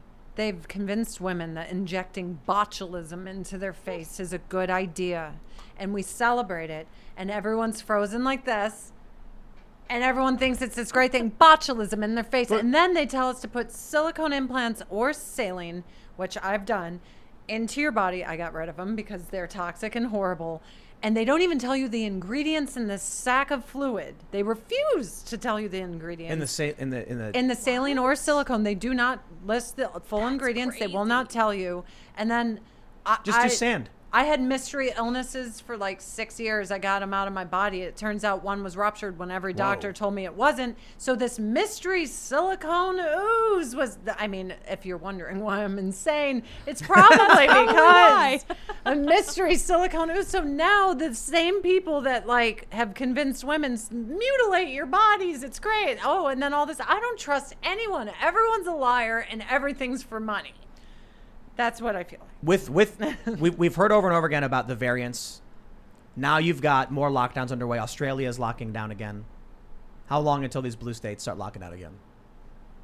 Like 3 days. 3 effing days. Aren't you so happy to not be part of this? I'm 50-50 on it because I certainly think people have reached their wits' end. Boiling point. Yeah, I don't even know if the blue states can muster up what they did last year. Well, Montana's fine. We voted the guy that tackled the reporter. Like, we immediately were like, that's our guy. Who? Giaforte, I think is his name. He, like, tackled this media guy. That's like, you broke my glasses. Oh, my God. Montana's like, he's got grit. And put him right in. So I feel he does pretty much That's crazy, everything though. Florida does. Think about what that means, like what that means for where we are in terms of the culture war. Yeah, it's that bad. I'm for peaceful divorce. It's time. I don't think it's possible. I think it's totally possible. You think Oregon will give up their serfs in the East? The rural folk who are producing things and provide tax revenue to the cities? I They're not think gonna allow they it to have happen. to, unless they want ugliness. I Like, think- that's all divorce. I got a divorce without a lawyer, and I took no money, and I let him keep all my crap because I was happier without him, and I walked away. And everyone was like, what? I'm like, nope. I hope it all holds you when you die. I hate you so much. And that's how we feel about each other. So let it go. Everyone walk their separate ways. In Eastern Oregon, they voted to secede and join Idaho. Yeah, I think that's fantastic. The state's not going to allow it. The federal government's not going to recognize it. They're going to poo-poo it and say, we don't care about So this. it's not for the people. But what happens when the people there just say, we, the people, have a right to choose who governs us. We have all voted. It is confirmed. So as far as we're concerned, they say, bye-bye. What are they going to do? Send state police into these areas and occupy it? I don't know. I don't know what I can say. I have so many thoughts, but I don't want to say them here. This will be interesting because these people want to be part of America. They're not seceding from the Union. They want to join Idaho, right? Yeah. So if they keep paying federal taxes, the feds are like, we don't got anything to do with this. So Oregon will have to send state police to the eastern counties to enforce what tax collection. If they say we're going to start paying to Idaho because we voted, and as far as we're concerned, we recognize this. I hope they do it. I hope they do They it. voted for it. If we're a country founded upon the idea that you needed the consent of the governed. So how does the United States of any capacity from state, city to country justify telling 5 counties who voted to secede that they're not allowed to? I think this proves to you that voting doesn't matter and that they don't care at all what we say or what we feel. It's just a cash grab. Who knows who's in whose pockets, but we don't matter, and what we want doesn't matter at all. But I really hope they join Idaho. I love Idaho. It touches my state. They're wonderful people. Beautiful. So come Greater join Idaho. us. Yeah, Greater Idaho would be wonderful. French got the fries, state- potatoes. The state of Jefferson, you've got, I think it's 1 or 2 counties in northern Colorado that want to join Wyoming, I think it is. Oh, that's fantastic. Because they're like cattle ranchers, and they're like, why are we following the laws of this like blue state, you know? Isn't it beautiful? I mean, two realities. People in the cities are in the hive mind. They're insane. They're Agent Smith. Me too. They're all the same thing. So guys, go be happy with yourselves and pat each other's backs and let us run around with our guns and our glory and our pride. And I guess, I don't know, we'll share the military. I don't know. I feel that. like I think Like maybe- custody of the kids. Yeah, no, maybe Michael was talking about that. Like, there would be a peaceful divorce, but there would be a common defense. You know what I mean? Nah, it wouldn't happen. If someone tried to leave the United States, the military would take it back and then occupy install- it? Yeah. Good and then luck. reinstall a governor. It Like would- if Texas tried to secede, they'd blockade the entire Texas Gulf. They'd send in Think they military can. forces to And- conquer and you this know new why- country of Texas. You know why it wouldn't work? Well, a lot of reasons why It would it'd be enrage horrible. the people more. So if you have 35% of a state voting for secession from the Union, and 60 or so or 50% completely abstain, and then only like 20% or less, like 15% object, the vote carries. The state secession is passed. The feds come in and then start saying, we're going to occupy and reinstall the new government. And then those uninitiated 50% who didn't care and didn't vote, all of a sudden are like, what's going on? They're all angry. The best example of this is the Loudoun County schools. You got critical race theory, weird culture warriors always yelling about the social justice warriors. And then the woke people are like, well, actually, and then the regular moms are the ones who stand up screaming like, why is this happening? We don't want any of this. And it turns out the most powerful force was the sleeping giant, the regular people who don't care. That's the big challenge right now. And I think this is one of the things that the government is really, really terrified of, because more and more jurisdictions are saying they want to secede from different jurisdictions. If a state truly did say we want out, occupation in the era of social media means instant and rapid support for the cause. Or you could see like, the state of Washington secedes and then China invades. And then the United States counters it to defend it, and it's a proxy war like Vietnam, and the entire state gets leveled to the ground. Bad all around to separate pieces. Because they could be like, yeah, you can leave the United States, but you're not taking our land. Everything we do from here on out is going to be horrible. I don't think there's a beautiful, hopeful future for any side at this point. I've been reading about like the Romans, the history of the Romans. They would send like 30,000 men to battle, and they would all get killed in a day. 30,000, like the entire city would be wiped out in a day, and it would take hundreds of years to get back to where they had been. I think we're going to be all right. I think because of the era of 4th and 5th generational warfare, I think the worst case scenario will be skirmish violence, like small pockets. And then if it does escalate to that point, it will be a somewhat peaceful divorce. I say somewhat because it's almost impossible to maintain this full level of violence just because social media, the rapid sharing of videos and photos. Now, the one thing that could change that, I suppose, is the pure hatred of the other tribe, which is like, it is deep right now. The left, the things I see them post on Reddit, I'm like, the paranoid, delusional reality these people live in. It's crazy. And there's no convincing them otherwise. They don't want to. I have family members and friends who have just completely lost it.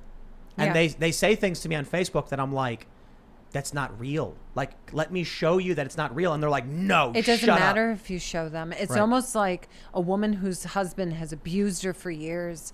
She just can't leave him, and she will protect him, and all the lies that she is like this web of deceit and to the point where she almost believes it. It's like Stockholm syndrome. I just help us. Help me. Oh, a great metaphor. You're in the mud pit with them, and they're like throwing mud at you, and you're like, no. There's something here that's really valuable. Look, let me show you. You pull this ring out of the mud, but it's all muddy, and you throw it at them because you're like, this is it. It's this piece of information, but it's all covered in mud. So to them, it just looks like you're slinging mud at them. I used to be that person when everyone's like, no, let me tell you about Trump. I'm like, no, Orange Man bad.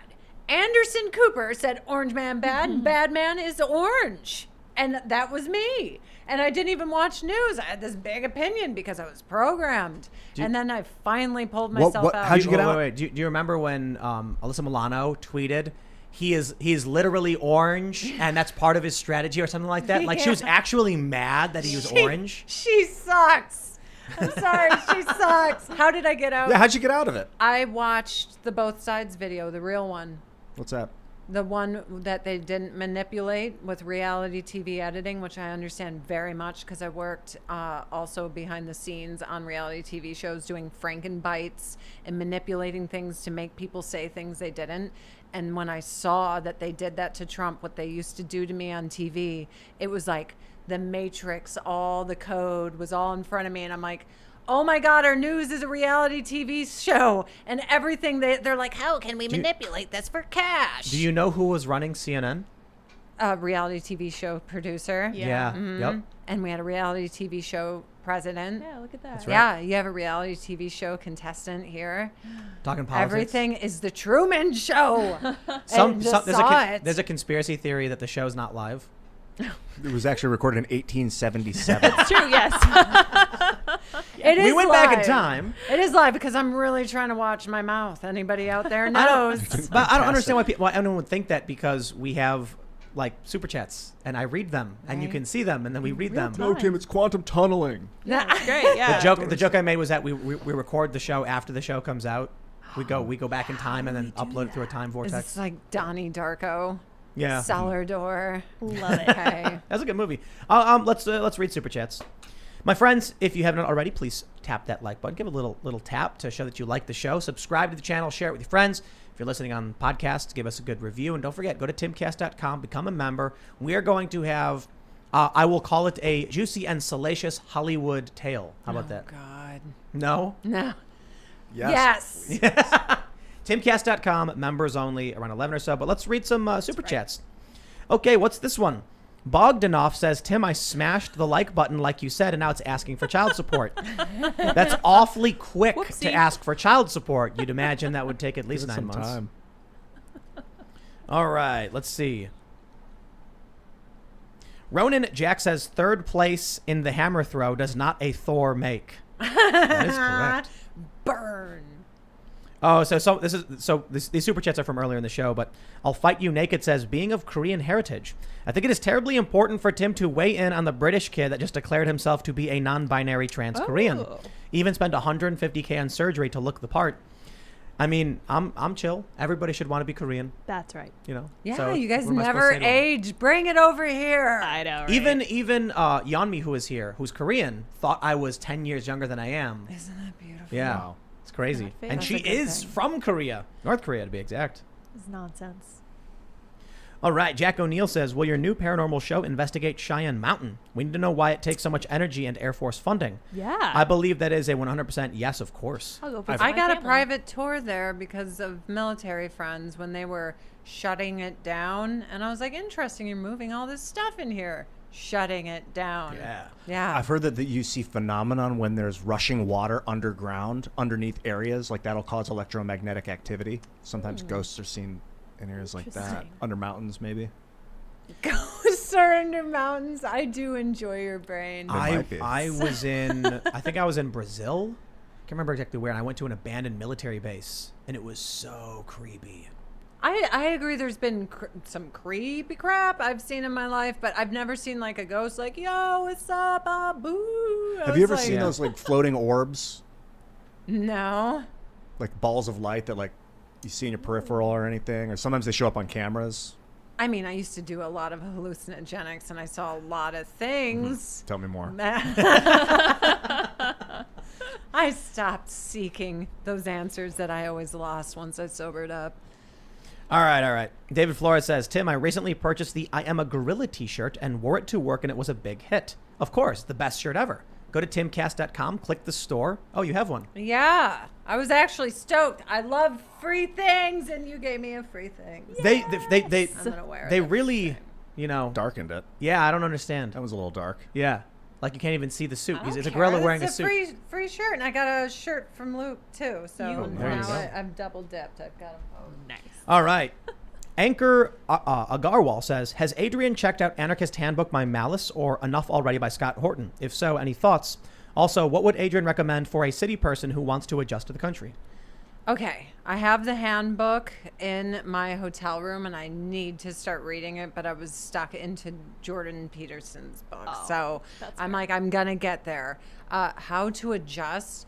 You know, you think that you can't adjust. You just get over it. It takes a month to learn new habits. You move out to the middle of nowhere. I thought I was going to mentally break where I live now because I think I went 6 months without seeing a human being at a certain point, and I was just like, okay. But you can do it. You can do anything you want to do, but just make yourself busy, man, because if you're like unplugging from the matrix and you go somewhere rural and you don't have something to do, you might lose your mind. Have a garden. We got an important one here. The Real Hydro says, Ian, because I love you and I'm a true friend, those glasses are too small for your face. Thank you, sir. Look at me. They're also kind of dirty, I think. I don't think they're too They small. actually are a little too small Really? for your face. Really? I had these like round, like John Lennon round ones. Maybe I'll get another pair of those. Huh. But it Interesting. doesn't matter. Can you see? Yeah. Yeah, screw it. There you go.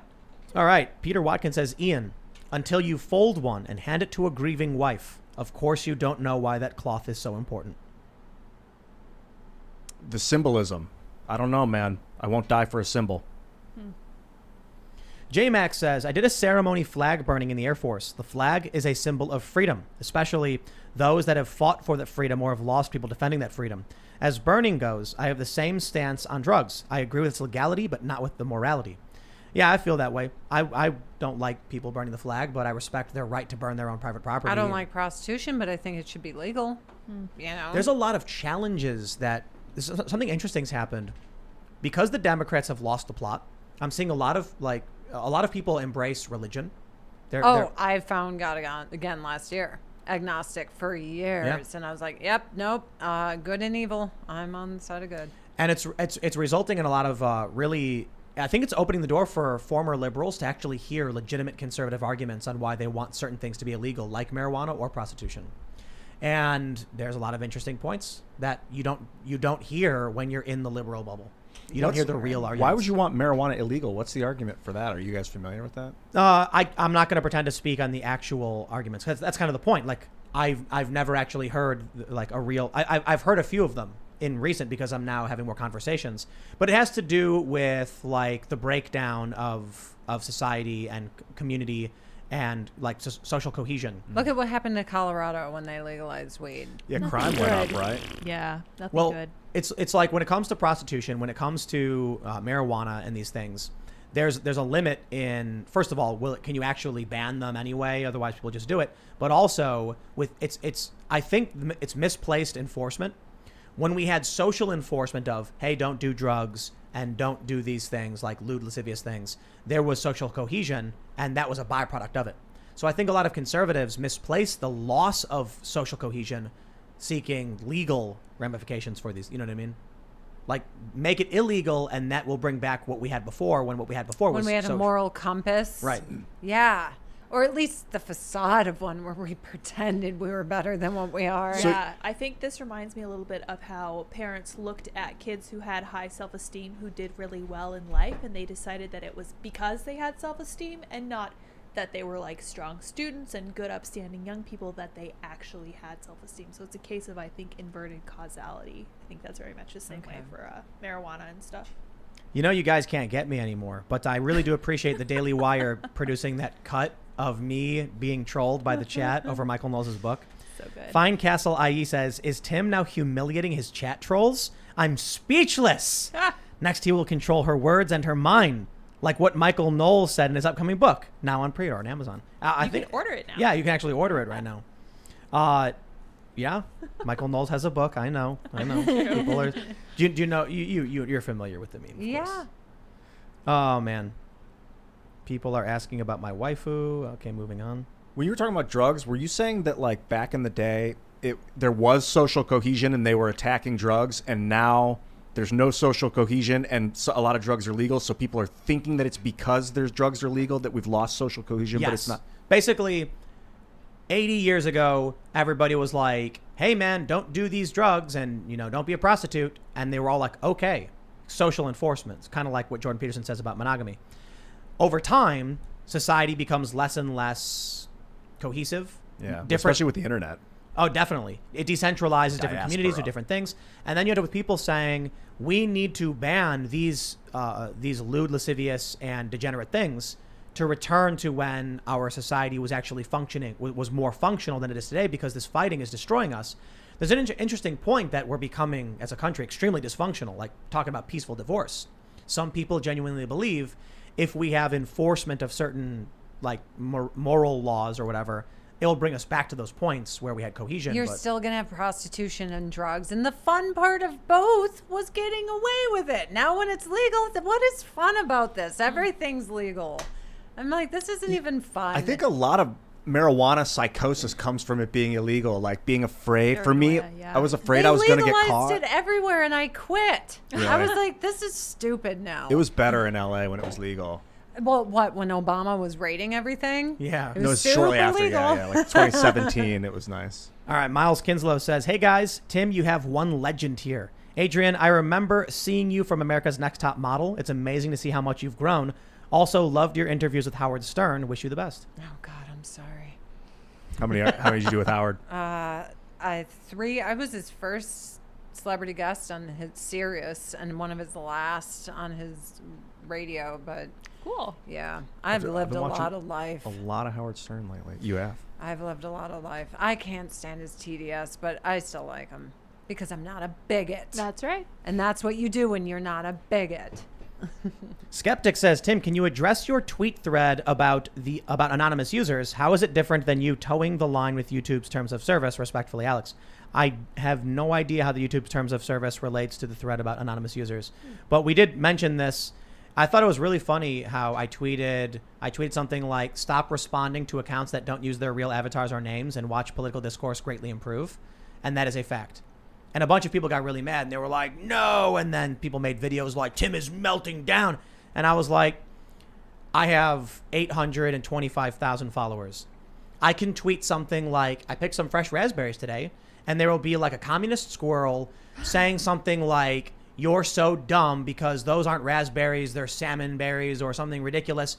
And if I respond, they're just baiting me into wasting my time.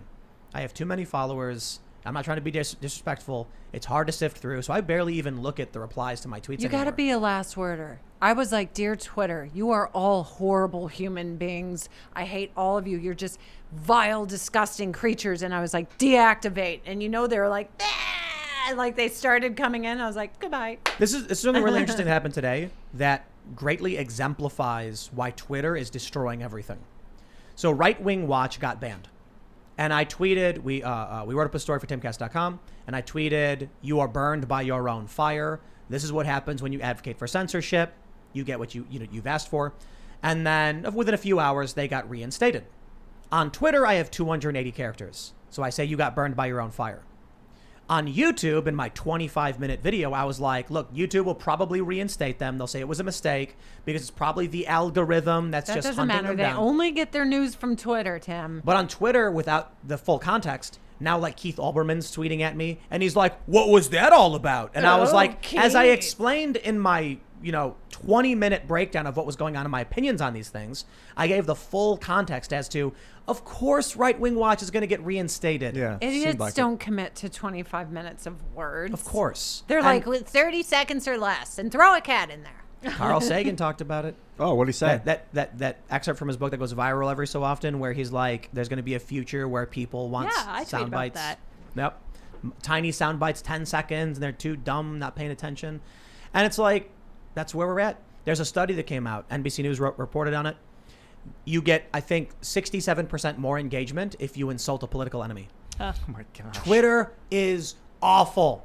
It's a witch hunt. It's the Salem witch trials, which women were in charge of. You know what happened, Ian? I think my ancestor Ann Putnam was. Let's she pretend was you're the my witch. my The husband, and I Putnams were thought like you looked ancestors at the of mine. neighbor bending over. I'd be like, "She's a witch. I saw her worshiping Lucifer," and then I'm like, "Ha ha." Easy. You know, they were tripping on ergot.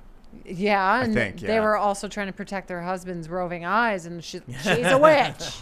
They were Yep. all in control, and the men thought, "Oh, look, we're burning witches. We're the big men," and all the women are like idiots, burning everyone we hate. All right. Speaking of witches, Chris Brown says, "Ian, stop it. We do not live in a patriarchy. Women control and teach our children. Divorce rate is what? Who usually gets the kid in the divorce? Who then grow up and rule?" Yeah, I wouldn't say we live in a patriarchy or a matriarchy, but there are aspects of patriarchal like relics in our society. That is because we're based on Judeo-Christian principles. Yeah. All right. Trigger Happy SJW says, "Adrianne is the manliest person in the room. She could probably bench Tim." Yes, look at those guns. Oh Woo, man, no, dangerous. I'm actually. That's why I had to marry such an alpha male, so I could finally feel like a woman. know, it's nice, right? It's like I'm a lady finally. Yeah, he's fighting grizzly bears with his bare hands. Well, no. He hope would not. probably die, and then I would have to kill it, and then cry over my fallen warrior. So let's not. Do you guys have a plan when you're walking together? Like you flank out to the right, I'll hit him in the front. His whole thing is like, if I'm down and you have to do it, he's like, "Babe, don't shoot me," because like I'm like crazy. I get crazy. I'm like, oh my God, I'm all stressed out, the anxiety. And I'm going to be like, oh, and he's, he's like, that you won't miss there. Here's a good one. Angel Joy says, imagine taking a walk as a child with your parents. You hear a dog growl close by. You immediately go to your dad who will protect you. The next minute you scrape your knee and go to your mom to kiss it. God protects. Yep. Yeah. It's very Taoist. I like that. It's beautiful. It's meant to be, man. That's what we do. Ben Walker says, Ian, don't get caught up in the literal for our father. It's symbolic. I recommend you check out Jordan Peterson's biblical lectures on YouTube, loved by both atheists and theists, at least according to the comments. Lydia was just telling me that on Friday or Thursday. Friday night after the show, I was like, hey, you should really check out what Jordan Peterson has to say about I could watch him all day. All day. So good. All day. I love him. And he talks about the Bible. Chimpanzee full of snakes. That's right. What an epic bonus. He talks about the Bible. Adam says, Montana is a terrible place where the men are bold and the women are cold. Not you, Adrian. And you darn near freeze to death. You can send us envelopes stuffed with cash and we'll send you a postcard of Glendive and some license plates. I hear Colorado's nice. No, don't go to Colorado. It's already infiltrated. I know. Everyone It's too just go to late. Colorado. Ghost Crusader says, finding out that Adrian is only a year older than me when I would watch her on My Fair Brady truly makes me want to cry. Ugh, I wasted my life. I'm so sorry. I did too. So many years down the toilet. You got this. So least we have that in when common. you weren't having contact with like people, what were you doing up in the mountains? What? In the mountains? Yeah, like there's no people. Being more and more insane, prepping for the apocalypse, every moment prepping for the apocalypse, where my husband finally was just like, woman, stop watching all this crap. What are you going to do? I'm like, well, what are you going to do? He's like, well, if, S hits the fan, then I engage. He's like, but what are you going to do worrying about it all the time? And then finally I found peace. But I Yeah, go right. outside, we hike, we have animals. I love to watch the wildlife. We have hummingbirds flying in the window and we're nursing them back to life. And they're like, wee. It's like, I feel like Snow White. When it hits the fan and you guys are in your bunker and then he comes out of the bathroom and he's like, wiped his butt, he's going to be like, I was wrong. I'm sorry. Thank you for everything you've done. Yeah. No, my husband knows I run the ship, and I know he puts the ship together. There you go. And that is what we do. Teamwork. David Yeah. Palmer says, is it pretty women that secretly run the world and ugly are mad about it? Yeah, I heard that all war is about women. Fought over women. Is that Nah, true? spices. Oh, Or food. religion. Food. Yeah, food wars. Who started that? Rome. They're like, hey, we love food. And Isn't it like hey. more people have died over food tasting good than anything else? No, Yeah. for real. Have you makes heard sense. the joke? Huh? Have you heard the joke how funny it is that British people waged so many wars and colonized so many places for spices and now they literally 'Cause their don't put food any on sucks. their food? Yeah. You want to hear a joke that I was told when I went to Norway? Oh boy. Yeah. Is this about allowed on sweets. YouTube? I was told this by some Norwegians, and they're a very woke culture. They said, "How come there are no pretty women in Great Britain? How come? Because we stole them all." That I was told that by some like I think that's woke literal Norwegian guy. though. The Viking raids. I don't think it's a joke. I think he was being serious. 100%. really Yeah. happened. He's like, I was just teaching you, Norwegian history. Terrifying. No, it is true though. They that's what Well, that's all the beautiful Russian women are here because they're like, mail order, get me out. Yep. Yep. Russia sucks. It's also kind of cool, Very cool. but then it kind of sucks, and then it's cool again. Ray Corin says, Ian, your lack of knowledge of Christianity is astounding. To be fair, I think everyone here has a lack of knowledge of Christianity. Seamus is probably one of the most well-versed. Please watch the series The Chosen. You can download the app and watch for free. Largest crowd-funded show in history. Wow. It is true. I don't have much theology. Jack Murphy's been reading the Bible.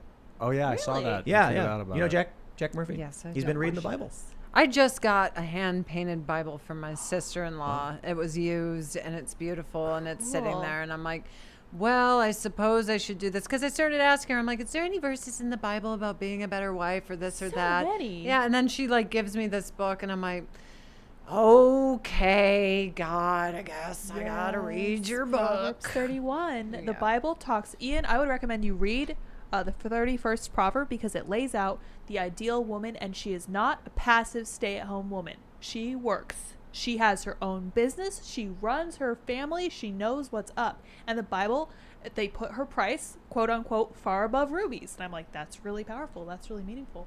Interesting.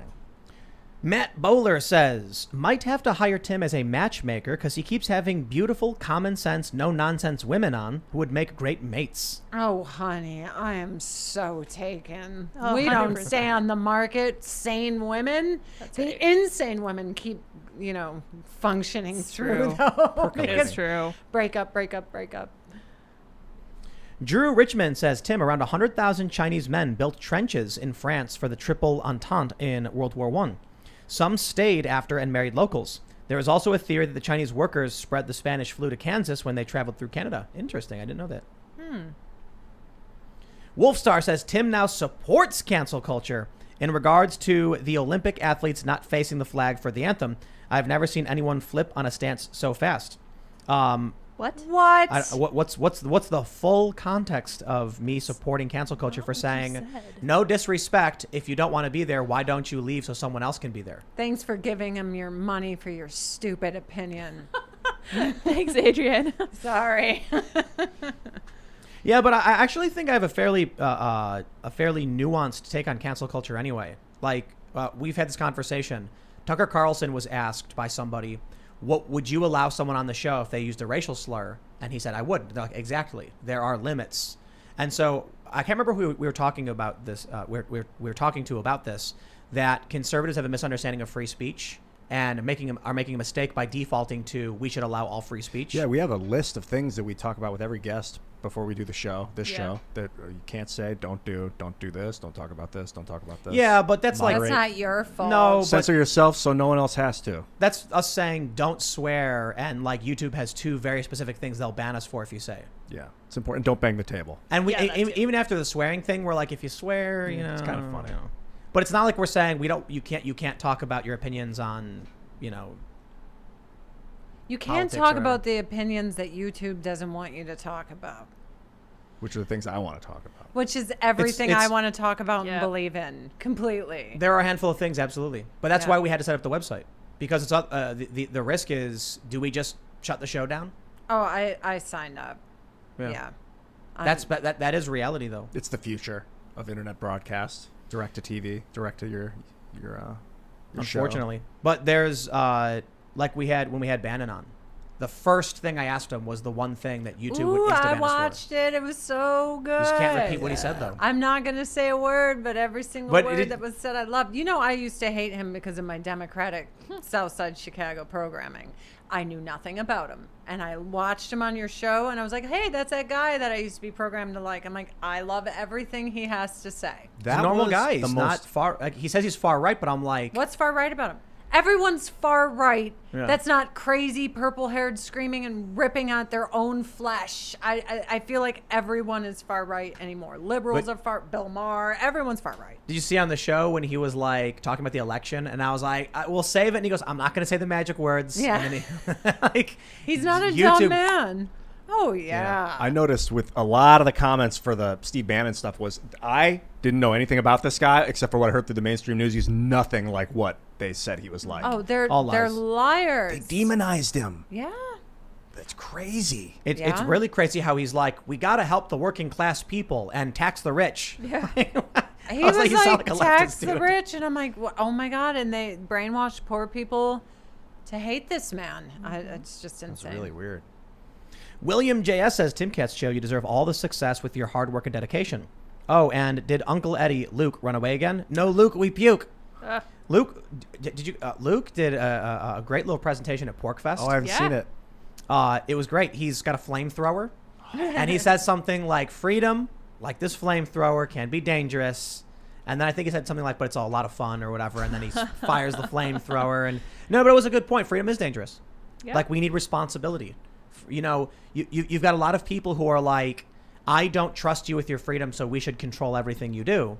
You have the other people who are like, yeah, well, I trust myself to keep myself safe. So you do your thing, and I'll keep myself. I'll worry about myself. I don't know if you saw the Friday show with Yunmi. Is that her name? Yeonmi. Yunmi. I wasn't on the show, but I watched some of it, and she was saying that freedom is painful for someone that has never experienced, because you have to think for yourself, and it's dangerous and scary Yeah. that you do it wrong. When I was in Moscow, the Moscow Times had a poll about freedom, and it said, is freedom good or bad? And it said 98% of the people polled said that freedom was a bad thing. They also had an image of Jessica Simpson in the back as an escort. Apparently, in Moscow, you could hire Jessica Simpson as an escort. I took a picture, and then TMZ stole it and didn't even give me credit and did an article with my picture, like in 2008. I was like, What you jerks. Yeah. Luke Dab says, Adrian just referenced Return to Oz, The Dark Crystal, The Neverending Story, and full out quoted Bilbo Baggins. Did we just become best friends? Yes, I'm old and I'm a nerd. An old nerd. Yeah, it's a true story. I met my husband on Twitch playing, not World of Warcraft, the card game that's like World Hearthstone? of Warcraft. Yep, that's how I Were you met guys my husband. Were you playing against each other? Or you just saw him play? No, I streamed Hearthstone. out of nowhere and I played it and he came in. I'm like, Duck Sauce, isn't that big WoW streamer? I was like, I play WoW and I'm a guild master. And he's like, and I'm a guild master. And he was Horde and I was not. And then I faction and server changed and said there can be only one. Yeah. You challenged him for the title of guild master and defeated him. No, he was the guild master because of the patriarchy. That's What? right. Which expansion was it? Oh my God. What the Night Fallen? What were the elves that were like zombie things? I totally forget what expansion that was. We lost interest completely after What year? Wrath. Not the Draenor, right? Wrath Well, of the we Lich met King? in 2015. No, Wrath of the Lich King was the best expansion of all space time. But I don't even remember were we on Pandaria or Was whatever? it Death Knights? Oh, Pandaria. That was No, the end. For I me. introduced that. I was hosting BlizzCon for DirecTV, and they showed the pandas, and then they came to me on live TV, and I was with like Swifty, the WoW player, and I had them on my microphone. They're like, "What do you think?" And I was like, Yeah, it was bad. Wrath was awesome. "Wrath was the best." They let you fly. Oh my God! Epic. Everything about Arthas was good. Everything about Arthas. It's such a sad story. What But, class and race are you? Pandaria was like. Yeah. That's when I was like, I'm not interested in ever playing this. And then I played again in Legion. And then I played. That was basically I played Legion. Yeah, we was it? played Legion, and What, then what class and race? I was Draenei Death Knight, and then before that I was Night Elf Warrior, and then with my husband, of course, I have to be pretty, so I was a Blood Elf. I hate being an orc. I don't Really? want to be an ugly That's right. thing. Well, they're cute. I want to be hot with hooves. Isn't it Oh. like Foreign. amazingly racist? They made Kung Fu pandas and Jamaican trolls. They even talk with that accent. I know. It's like what? That's so. I didn't even think of it that way. I don't. Who cares? You would go to escape and not care. I hate PC. The crap. Kung Fu Panda thing, I laughed like when I saw that came out. I was you like, sent it to me. I was like, what the heck is this? It was so Kung stupid. Fu Like, Pandas. pandas How are do you- Chinese. Is that what this is from? So is Kung Fu. It's just very like Didn't it- culturally didn't- appropriate. Didn't it happen like right after Kung Fu Panda came out? No. Yeah, wasn't it? It was I a don't while know. after. I just Yeah. remember it was awful. I blew Mist through of it. Pandaria. I got the expansion later after it was already onto the next expansion, so I just flew through it 10 levels and out. But it awful. was terrible. I just canceled my subscription and I haven't played now in years. Every time something new comes out, I'll like puddle around for a second. Then I'm like, this sucks. I still have one because I played. What's the new expansion called? Was it the what? That's what I'm saying. Was it the zombie elves? Yeah. Those cool night elves that are like zombies Oh, and they need like Illidan? drugs. They need meth.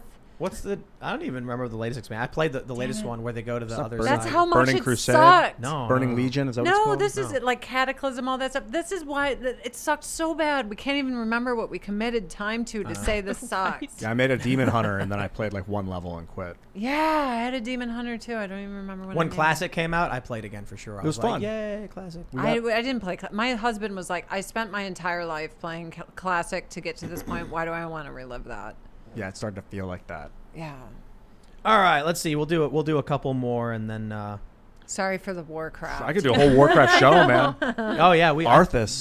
yeah, that's a cool Uther? story. Dude, Arthas. Uther. It was a The trailer for Wrath was so amazing. Oh, What's like I the- will still watch it. I know. My husband does voiceovers, and he can do that perfect. That dude, he's like my son. One I'm day. like, do it again. It's so well done. Blizzard makes amazing short films, like The Last Bastion. Do you see that one? No. Overwatch. Man, that one was I so never got incredible. into Overwatch. My husband played it all the time, always late to dinner. What I didn't like is that the reticule doesn't move when you run. It's just perfectly still in the middle of the screen, so there's no like gunplay challenge. Whereas like Plant Borderlands, your gun's bouncing around. You got to like hold your breath. He and was always aim. that hunter guy because he was a hunter in WoW, and he's a hunter in real life. He likes to Hanzo? hunt. Yeah, he always played that That's dude. And then a Genji's dwarf. brother. Yeah. All right, we'll just do it. We got one more here. Germ Grave says, "Tell Duck to stream again. Plox, I miss his arena matches." Yeah, he's not gonna do it. My husband left Twitch and I left Hollywood, and it's a good thing. And now you're mountain recluses. Yeah, we hate everyone. We're not gonna give you entertainment.